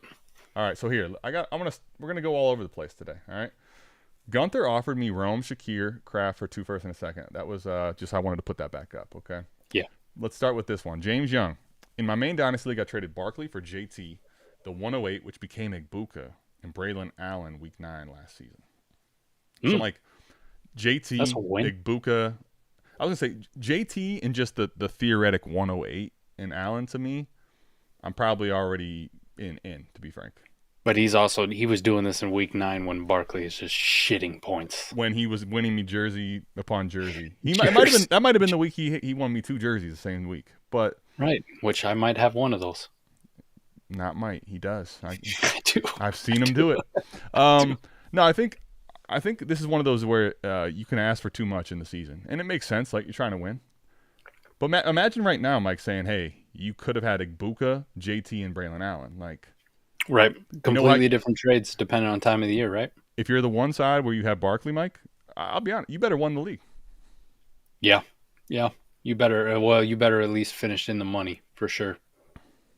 Fuck this money. If you got third and $50, not third. Okay. I'm just kidding. If you got second and it's 4x the buy. I don't know if I've ever told you this, but please do. This is riveting shit. I categorically fucking hate every league that I'm in that pays out third place. I mean, categorically fucking hate it. And I commish a lot of leagues. What he means by that is he doesn't discriminate. He hates them all. Doesn't matter. I commish a lot of leagues that pay out third place, which is my fault. This is my fault because in my early days, I was less dictator. Dude. I was more...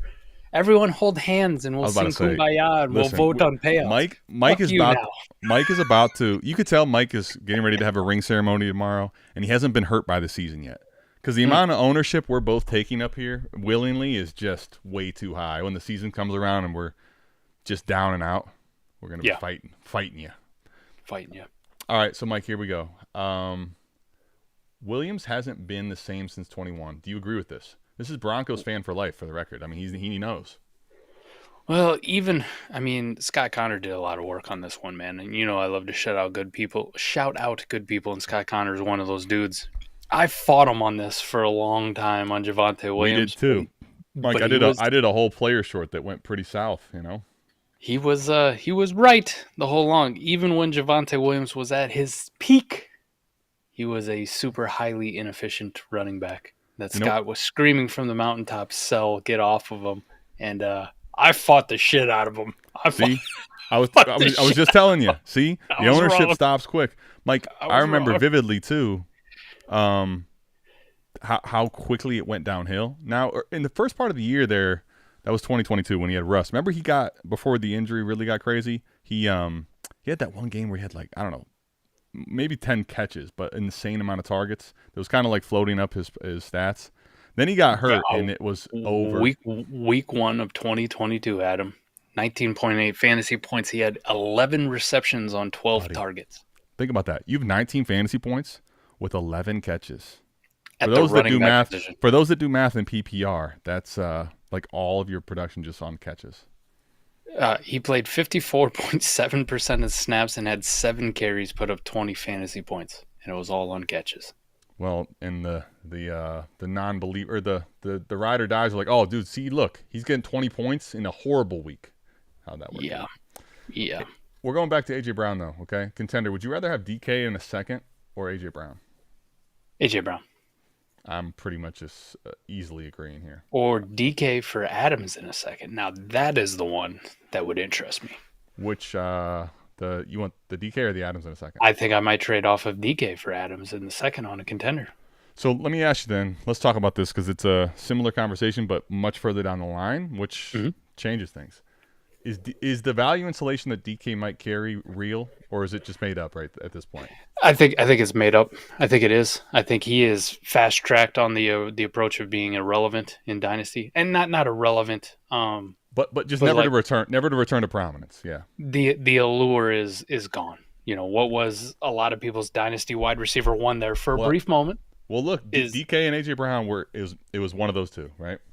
So when I look at this question, Mr. B, the question, you're a contender, okay? So first off, I'm looking at production. DK cannot return the same production that AJ Brown can if they're both healthy. Okay, he just can't. He just fucking can't. Who was it? Fantasy footballers. I forget who it was, but Andy was saying he thinks DK is going to be in line for 170 targets. Okay, no way. But just saying. I don't want to be that dismissive. Okay, I don't want to be that dismissive. But DK cannot return the same production that AJ Brown can, right? So that's why that one's such an easy no. But you look at the second part of the trade when you say like, could I trade DK for Adams? Mm-hmm. There's a realistic fucking world that we live in where Devontae Adams outproduces DK Metcalf. Yeah, sure. I mean, well, very, very fucking real. I was helping somebody and then draft. I get the second. Mike, I was helping somebody draft a 14-team league. Devontae Adams went round 2. What? Now. Okay, that's crazy. Obviously, it is crazy. But the point is, Mike, I could tell you DK Metcalf wasn't even – it was like round 4. So yeah, okay. No. But my point is Devontae Adams, I think, in redraft right now is as good a bet, if not maybe even a slightly better bet, if they both stayed healthy. I think the big conversation would be if Adams gets hurt, is he just dead weight though, right? Yes, he would be. But honestly, is DK's not young enough what could you get for spicy DK? enough? DK's not young enough or spicy enough if he gets fucking hurt that people won't just write his ass off too. We're good. Let's try to theorize this. Let's say DK gets hurt. I'm not talking multi-ligament like he's dead, okay? I'm talking, misses 8 weeks, 6 weeks, or out for the season, but he's going to be back. It's nothing earth-shattering. Is he worth a second? Can you get a second? Like, what becomes of DK Metcalf then? If he got hurt? Yeah.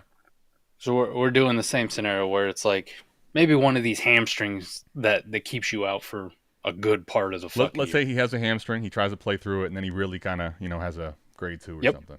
Which Devontae Adams could have the same thing, right?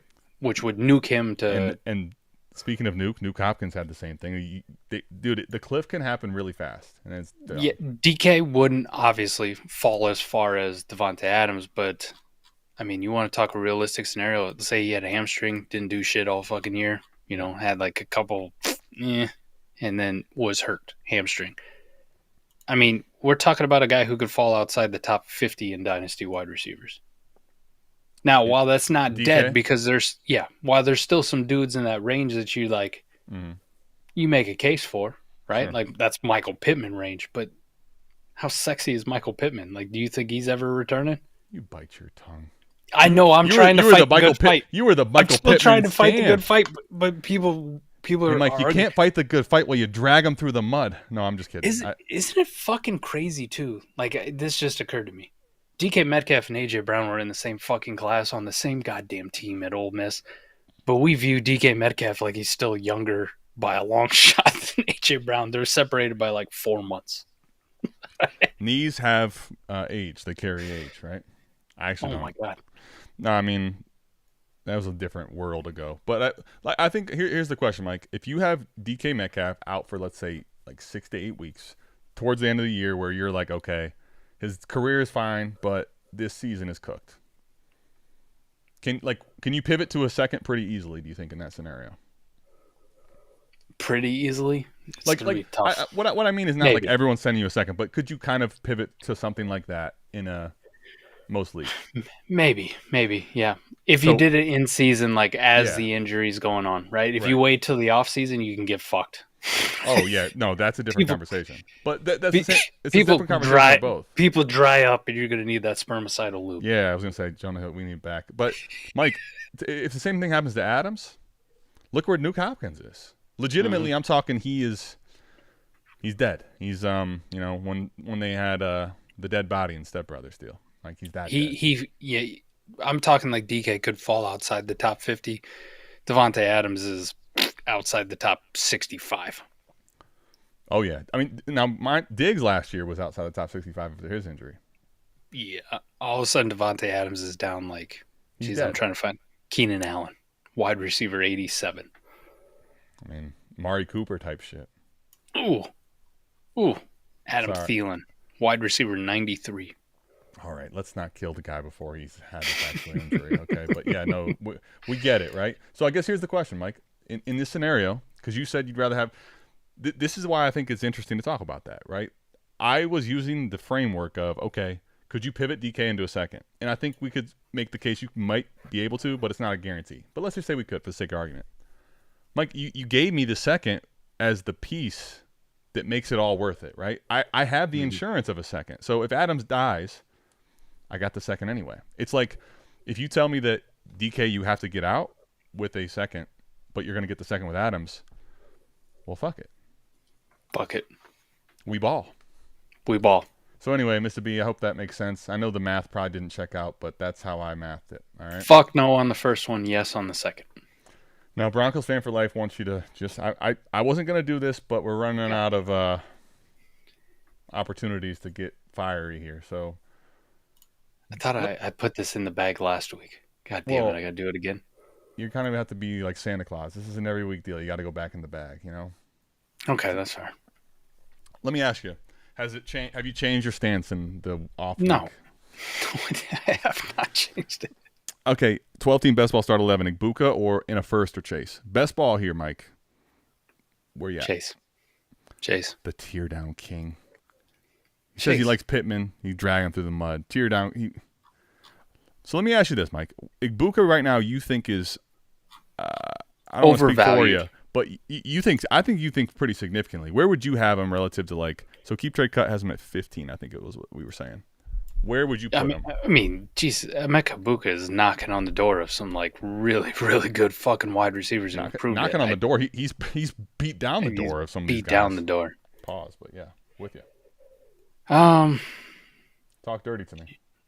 I'm going to talk dirty to you. Dude, I'll tell you the truth though, Trip. If you think ass feels harsh on camera, wait till it happens in real life. It's really harsh. Now, this is me, okay? Right? Take this with whatever grains of salt you want. I have a bumpy track record. For every Jaden Daniels I've given you, I've also given you a Will Levis. All right, so let that sink in. It's kind of like the bumps that you get down below. I can't tell you which one. Yeah, and typically they rear their ugly heads when you least want them, you know? Where do I have Emeka Buka?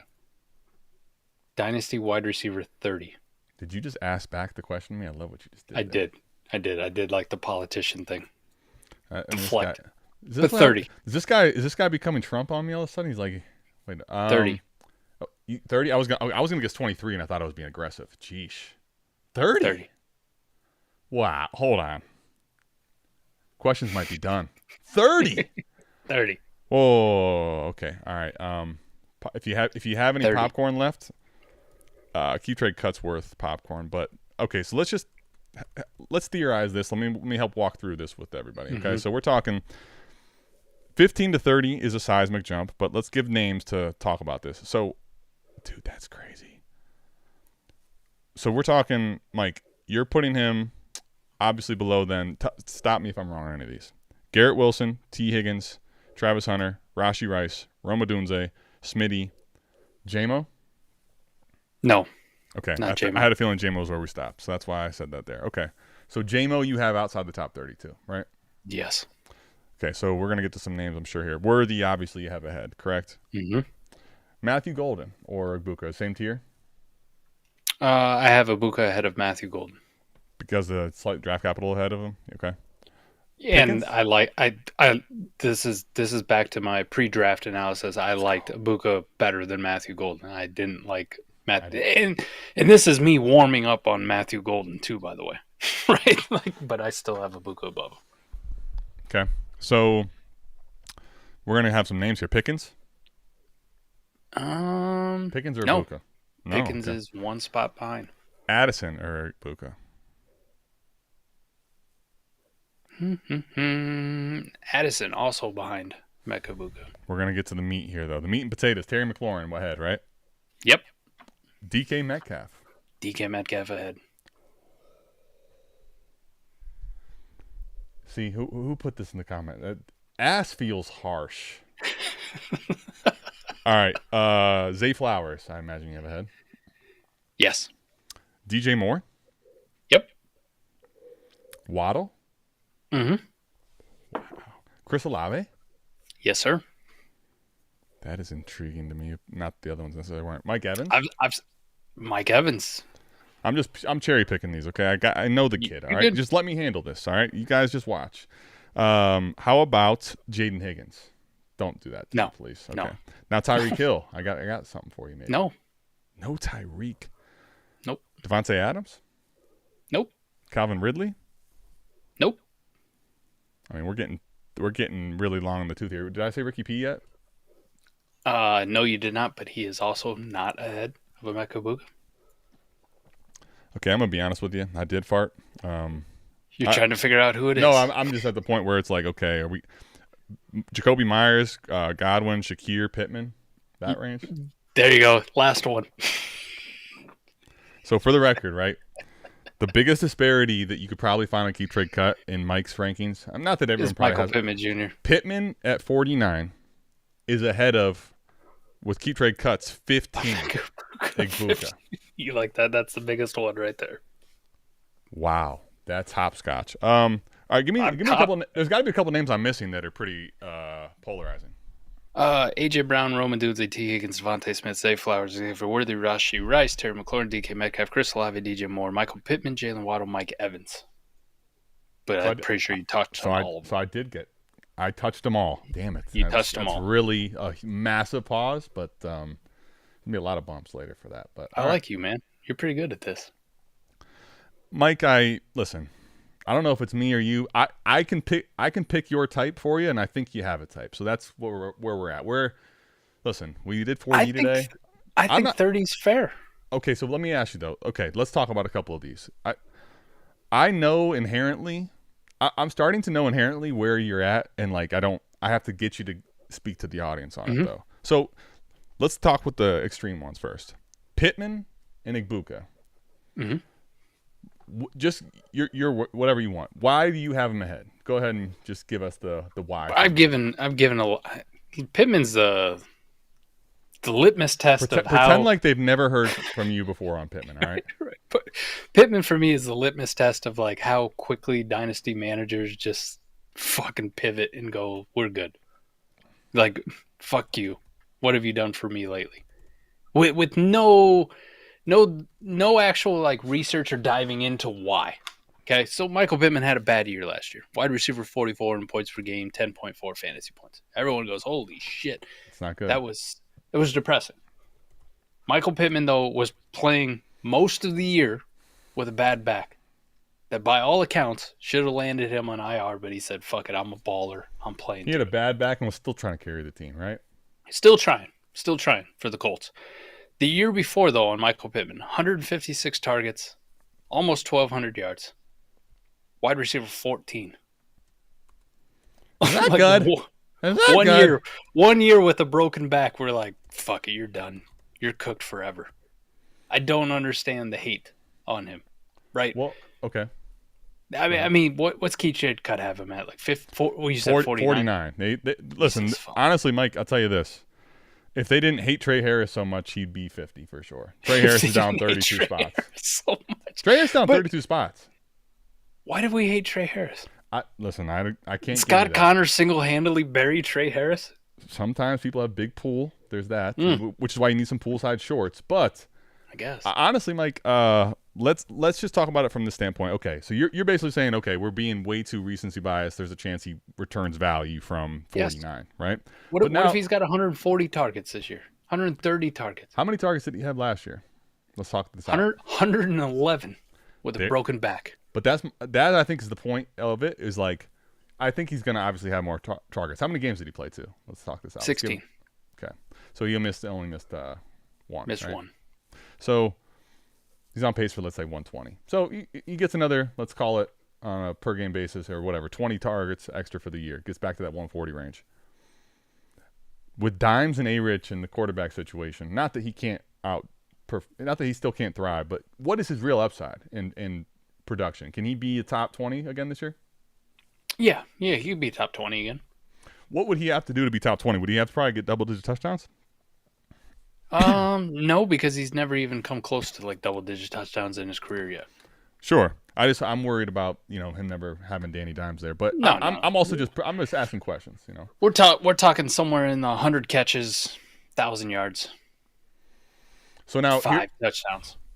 So what is let me ask you this question: what is the upside in production for Pittman? If I'm not going to say we hit oh my god, 100% scenario, but let's say he has a great season though. Let's say he returns to have a good season. What does that look like? What's his realistic upside? High end wide receiver too.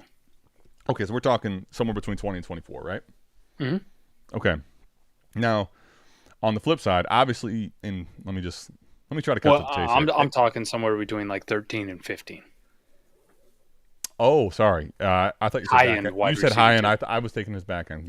Thank you for catching my back end. So you're talking he could finish as a damn near top 12 receiver. Devontae Smith-esque. Damn. Okay.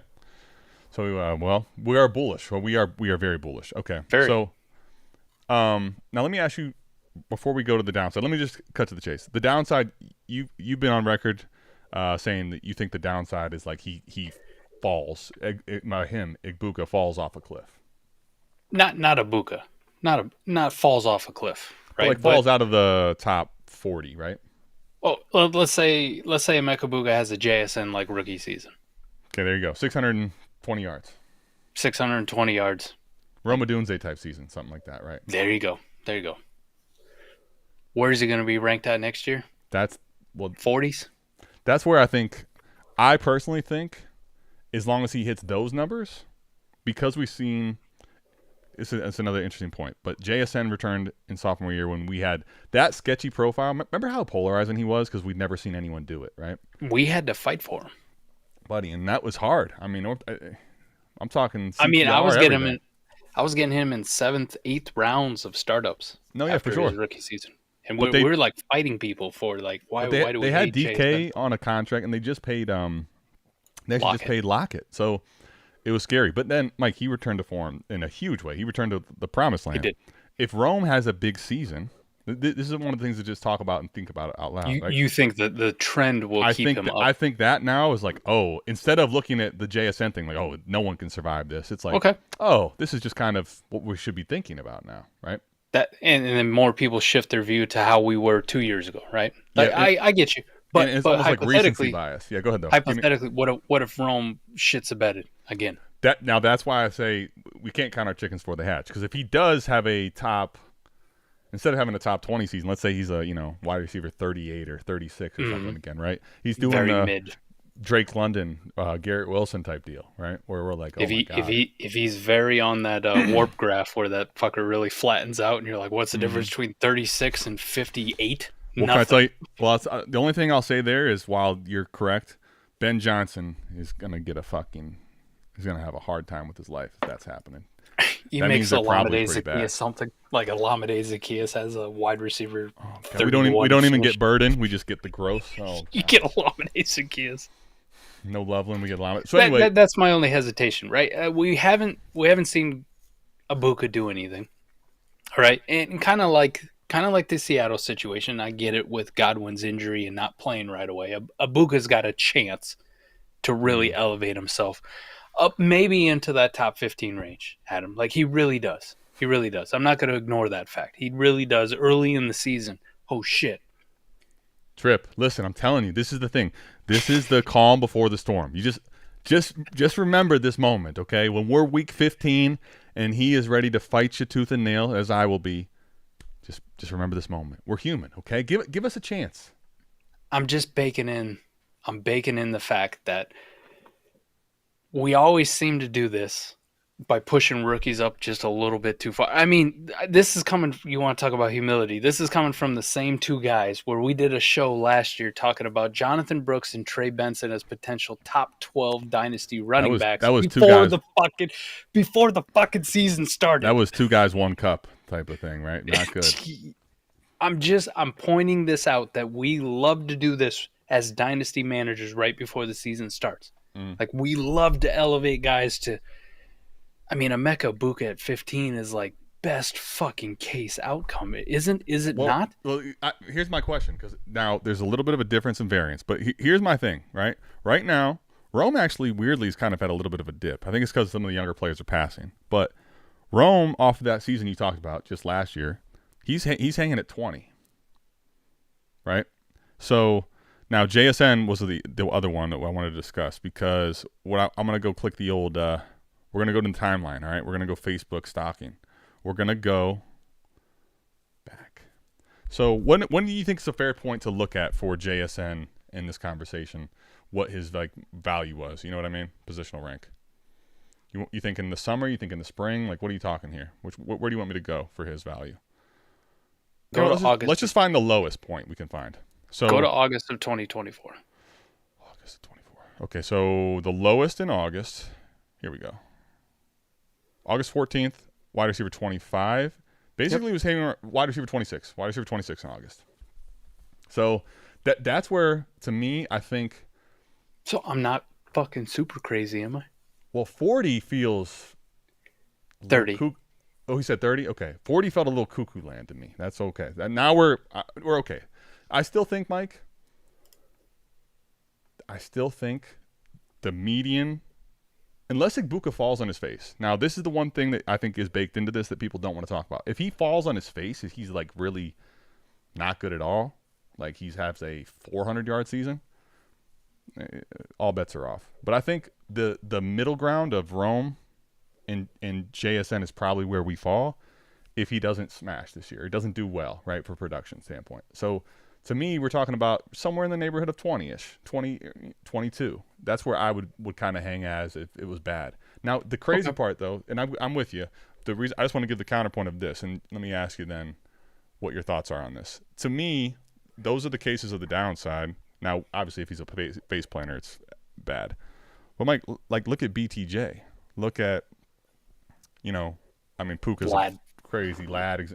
Exactly. Like, there's a case where if he has a Rome type season, maybe a little better than Rome. Like, I'm talking if he goes 850, 800, he goes Marvin Harrison, I think he at least holds water at 15. Now, it may be technically, to your point, like inflated, but that's the thing about the dynasty market is it can be inflated for a while, even if they're fucking dead wrong. People still love Trey Benson.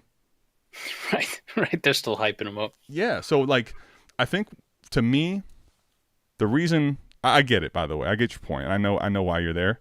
To me, it's if Pittman has everything go right, I think he's probably past Ibuka, but in the range in dynasty value. Now, production for the year, he definitely could be a smash for him. My biggest thing is, like, I have a hard time at this point in the year trading off of a guy that's at 15. That Mike, he could have 2 good weeks out of 6 and be fucking wide receiver 11 in Dynasty. I get you. That's my hard part with it. I think one of the other things that I factor into when I'm talking about Emeka Egbuka and like where he's going to be, the wide receiver market has never been more saturated than it is right now. Oh, it's primo, right? And some people that watch this show like to argue with me about the 26 class, but there's some dudes in the 26 class that can make this even more saturated next year, right? Like Jordan fucking Tyson. Hello, Jesus Christ, what a week 1 for him. Yeah, oh my God, what a week 1 for him. Putting his name on the map. That doesn't get you fired up. I don't know what you're doing here. But, Carnell Tate did some things. We finally saw Nick Harbor. I thought Carnell Tate dropped that ball, by the way, and then he fucking caught it. We saw – I also saw a tweet from, Thor, which was great on Nick Harbor, too, which is he's going to get some GM fired. He's going to get some GM fired. I think he really feels like that kind of guy. But you got to admit, a guy who's 6'5", world-class, level Olympian sprinter and 230 fucking pounds and looks like he does on the football field. Sure. Some GM's going to fuck around and take him in the first round, even though he might not be able to catch. But we actually did see him catch. We saw him catch a fucking touchdown bomb and look good on national fucking TV with the world watching. There's enough dudes, Carnell Tate, Nick Harbor, Jordan Tyson, Denzel Boston, all the fucking goddamn Clemson guys, they all disappointed because they got their ass beat by LSU. But at the same stretch, there's enough of these wide receivers come draft time where it's we're going to add some more to the mix in an already super saturated market. And then the second point, Adam, is there's guys even right now, me with Egbuka at 30 that are ranked below him. You can see realistic scenarios of them jumping Emeka Egbuka if he doesn't have a very good season. If it is very JSN Roma Dunze pedestrian, if Calvin really balls the fuck out with Cam Ward I think he was, all of a sudden the age thing doesn't matter. He's Mike Evans 2.0, right?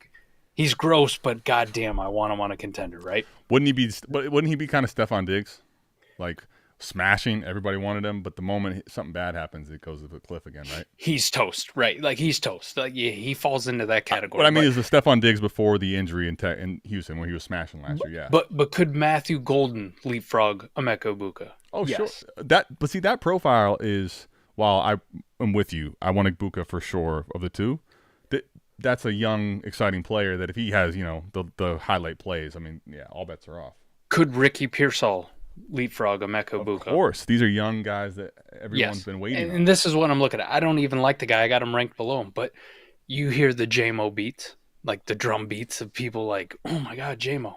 If JMO had a 1,200-yard fucking season, would he leapfrog Emeka Egbuka on a Roma Dunze JSN season? Yes. Sure. Jaden Higgins, Luther Burden. I know Trey Harris is down a billion spots. But what if he surprised? If he surprised? Well, this is the thing, though. Of course, all the young players. The young guys have the opportunity, right? They are the pogo stick, Yes. And then you add in the 26 class. That is my logic behind it. Now, I'm not necessarily saying it's right. And as you gave your counterpoints, should Emeka Egbuka be ranked higher for me? Yeah. How much higher? Mid-20s? Listen. Mid-20s? All I'm asking is just hear me out. How about this? Would you hate me if I ranked him 25? I could hate you for less. No, I wouldn't hate you. But I would never hate you. But I would be behind Worthy, behind Rice, behind Terry McLaurin. So, okay, let's have this conversation. Because basically let's skip to the fun part. Pass Pittman. What are the players that he passes? Because to me, there was a few there where it's all right, this is Mike Evans, Jalen Waddle, Michael Pittman, DJ Moore.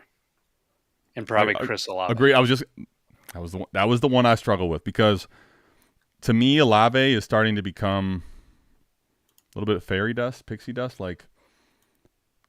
The opportunity for him to smash anymore with the situation he has is buddy, we're pretending that this isn't happening. It's kind of when you're going bald and you just keep acting like it's fine because you don't look in the mirror. It's not fine. There you go, okay? I'm with forever. You. We spent forever on Emeka Egbuka. You got to give away that you got to. I will. Yes. Mike wants to get out of here. Damn it! All right, I have to go show him. We've been 2 hours. All right, Mike, help me. Help me get the rest of these names in here then, because I was trying to have a serious conversation. Type in. I'll scroll up. Multitasker. So I got Ridge Runner, Jake, Corey, Trenton, Geist. Yeah, I'll just start at the top. Okay. I'll start at the top. Let's do it. Davo 305. Davo 305. Got it. Corey Mercer. Got him. Feagles. Got him. Trenton. Yep. Patty Mills. Patty Mills. Got it.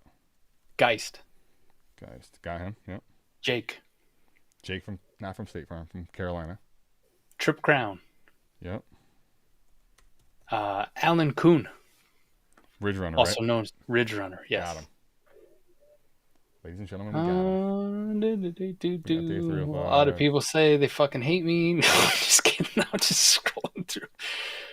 Corey Mercer, Trenton, Trip Crown. Okay, that's it. We're ready. That's all I got. All right.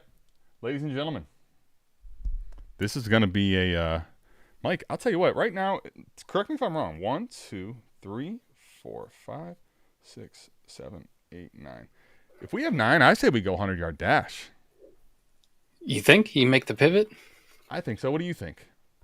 I'll do either one. I don't care. I thought for sure we'd get way more entries than this. But right. That's what I'm saying. Which is, I think at this point, hey, listen, you showed up. Well, let's run. Let's run for it, you know? Listen, honestly, too, I've been drinking. This fucker's empty. It was a full glass. If I missed you, hey, you heard me list them off. Make sure you put it in. You pour it 5 seconds. Yeah, you pour up. We'll get this going the right way here, you know? Actually, matter of fact, this is going to be riveting shit. I need to keep drinking some of this. If I fucking pour up, I ain't going to work tomorrow. To be honest, Austin, it might be the right thing to do. You won the title. This is your day off, right? Dude, they already gave me Monday off. Just text him. Just text him. Say, listen, I meant to come in, but it's a ring ceremony, man. It just, you know. What I'm really excited about, you know, a little personal news for you guys. Shout out, Mike. Let's hear it. I'm an hourly employee right now, but by the end of the month, I will be salary. You know, there's some trade-off with that, right? Don't get the overtime. But what you do get is comp time, Adam. So there's more opportunity. One of the biggest downfalls in my life is I love doing shows with Mr. Jim Coventry, fucking legend, RotoWire. We've had Alan on. Jim Coventry is one of my favorite guys, but he does all his shows during the day. I'm at fucking work, so I never get the opportunity. And he asks me all the time, like, hey, Mike, would you like to come on? And I'd love to chop it up with Jim more and more. The benefit of salary is all that fucking comp time, man. For all them extra hours I work, there's going to be like a Wednesday where I'm like, I ain't coming in today. Doing a show with Jim. Fuck you guys. I'm staying at home and doing fantasy. All right, we need somebody. Thank you, Jose. Perfect. Now we can go 10. We're even. Let's go. 10. Got a 10 spot. Boom. Thanks, Jose. It did. Yeah, the 100-yard rush was going to throw a wrench and everything. All right, Mike. So let's. They don't let you do 9s? Oh, yeah, it is by 2s. Because it's basically like set up for teams. Yeah. Guys are going to give me this odd number. What the hell's going on here, man? Let's go, man. All right, let's do this. By the end of the month, your boy will be on salary. So, Mike, let me ask you. For you, talk us through why the difference is, or what you're expecting versus, you know, what that offers. Well, Adam knows, I do a lot of weekends. I work in the dairy industry, in the maintenance department, right? I'm the maintenance planner. I don't have to get dirty, but I do get dirty still. But we do a lot of projects because we run 6 days a week, man. Like, we receive milk 24/7. That shit never stops. But I'm in the dairy industry. Damn. The only day we don't run production at the dairy is on Sundays. So by default, Sundays are the days that we have to go in and do our big major projects, whether it's a machine install or we have to take a critical system down for repair. Got to be on Sundays, man. Can't deprive the kids of their school milk, of course, especially during school season. So I end up doing a lot of weekend work sometimes. Now, during the peak season, that usually trails off. But Adam knows during the summertime, holy shit, man, it was like every other weekend I'm in there working. Yeah, it's like 24 hours on a fucking weekend. Yeah. It's like Dynasty. They put you high up there. Flats from Pizza Hut are just $5 what the each. hell? Pizza Hut. Choose Dude, from 5 handcrafted that's so recipes awesome. you won't want to share. Mike, what is the this? hell's going on? And you don't have to. Gotta Crafted mute that flats, browser. just $5. That was the wheel. I didn't even spin the wheel, and we got the Pizza Hut. That was awesome. I'm not gonna lie, it was so loud at first, like, kind of scared me. But while technically on salary, you don't get paid for those extra hours. You do get to bank them as comp time and then take them as extra vacation. So there's the benefit. All right. A little more schedule flexibility. right? I put in an extra 12 hours this fucking weekend. I'm taking a half day on Thursday, and I'm not coming in on Friday. Boom. Okay. See ya. All right. So let's get wild. Like how Pizza Hut just became like a random sponsor of this show. Buddy, I'll tell you, I'm kind of interested in maybe just dabbling now at this point, right? Like, you got me curious. How's old Pizza Hut doing? When's the last time you had Pizza Hut? You know, can I tell you the truth, Mike? I had a warmed up piece. I feel like I didn't give it a fair shake. It was at my niece's birthday party. It was warmed up from like yesterday. Yeah, one piece. I'm dismissing that. Warmed up how? Microwave, just, you know. Okay, I'm gonna put you on some game here. As a former fat kid advice right here. Okay. Do you have an air fryer? Oh, buddy, that's how I do it all the time. But I was at my niece's birthday where like hear me out. Yeah. Don't. Do you have an air fryer? I do put it in the air fryer. Yes, I do have one. Yes. Thank you. Here's the other thing you got to get. Go to Amazon, type in duck fat spray. You know what? I think you told me this before, and I haven't done it yet. Damn it. Okay. That good, huh? Old pizza. All right. Take your old pizza, spray a little duck fat spray on it, throw it in the air fryer for 5 to 7 minutes tops. Okay. Pull it out. I'm not shitting you. It's better than the original. It's better than the original. That's fat kid advice. Now, is this Pizza Hut specifically or just overall? Doesn't matter. The whole field. The whole field.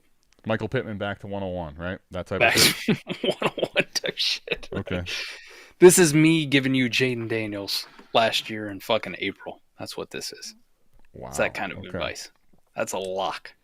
How many shuffles you want to do? Let's do 2 for the Eagles, 2 Super Bowls.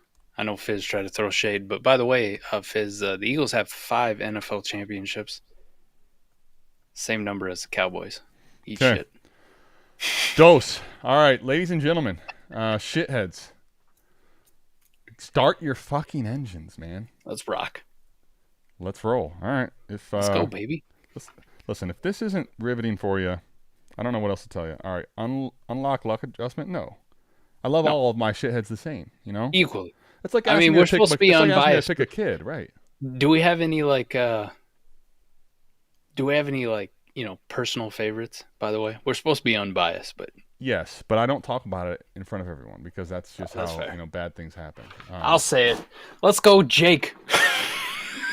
Damn it, Mike. We can't both have a favorite. Honestly, I'm looking across. I love you. There are. I'll shit you not, Mike. Every one of the people in this so far, I have a lot of good and bad experiences with all of them. I'm excited as hell for both the winner and the loser of this. You ready to do this?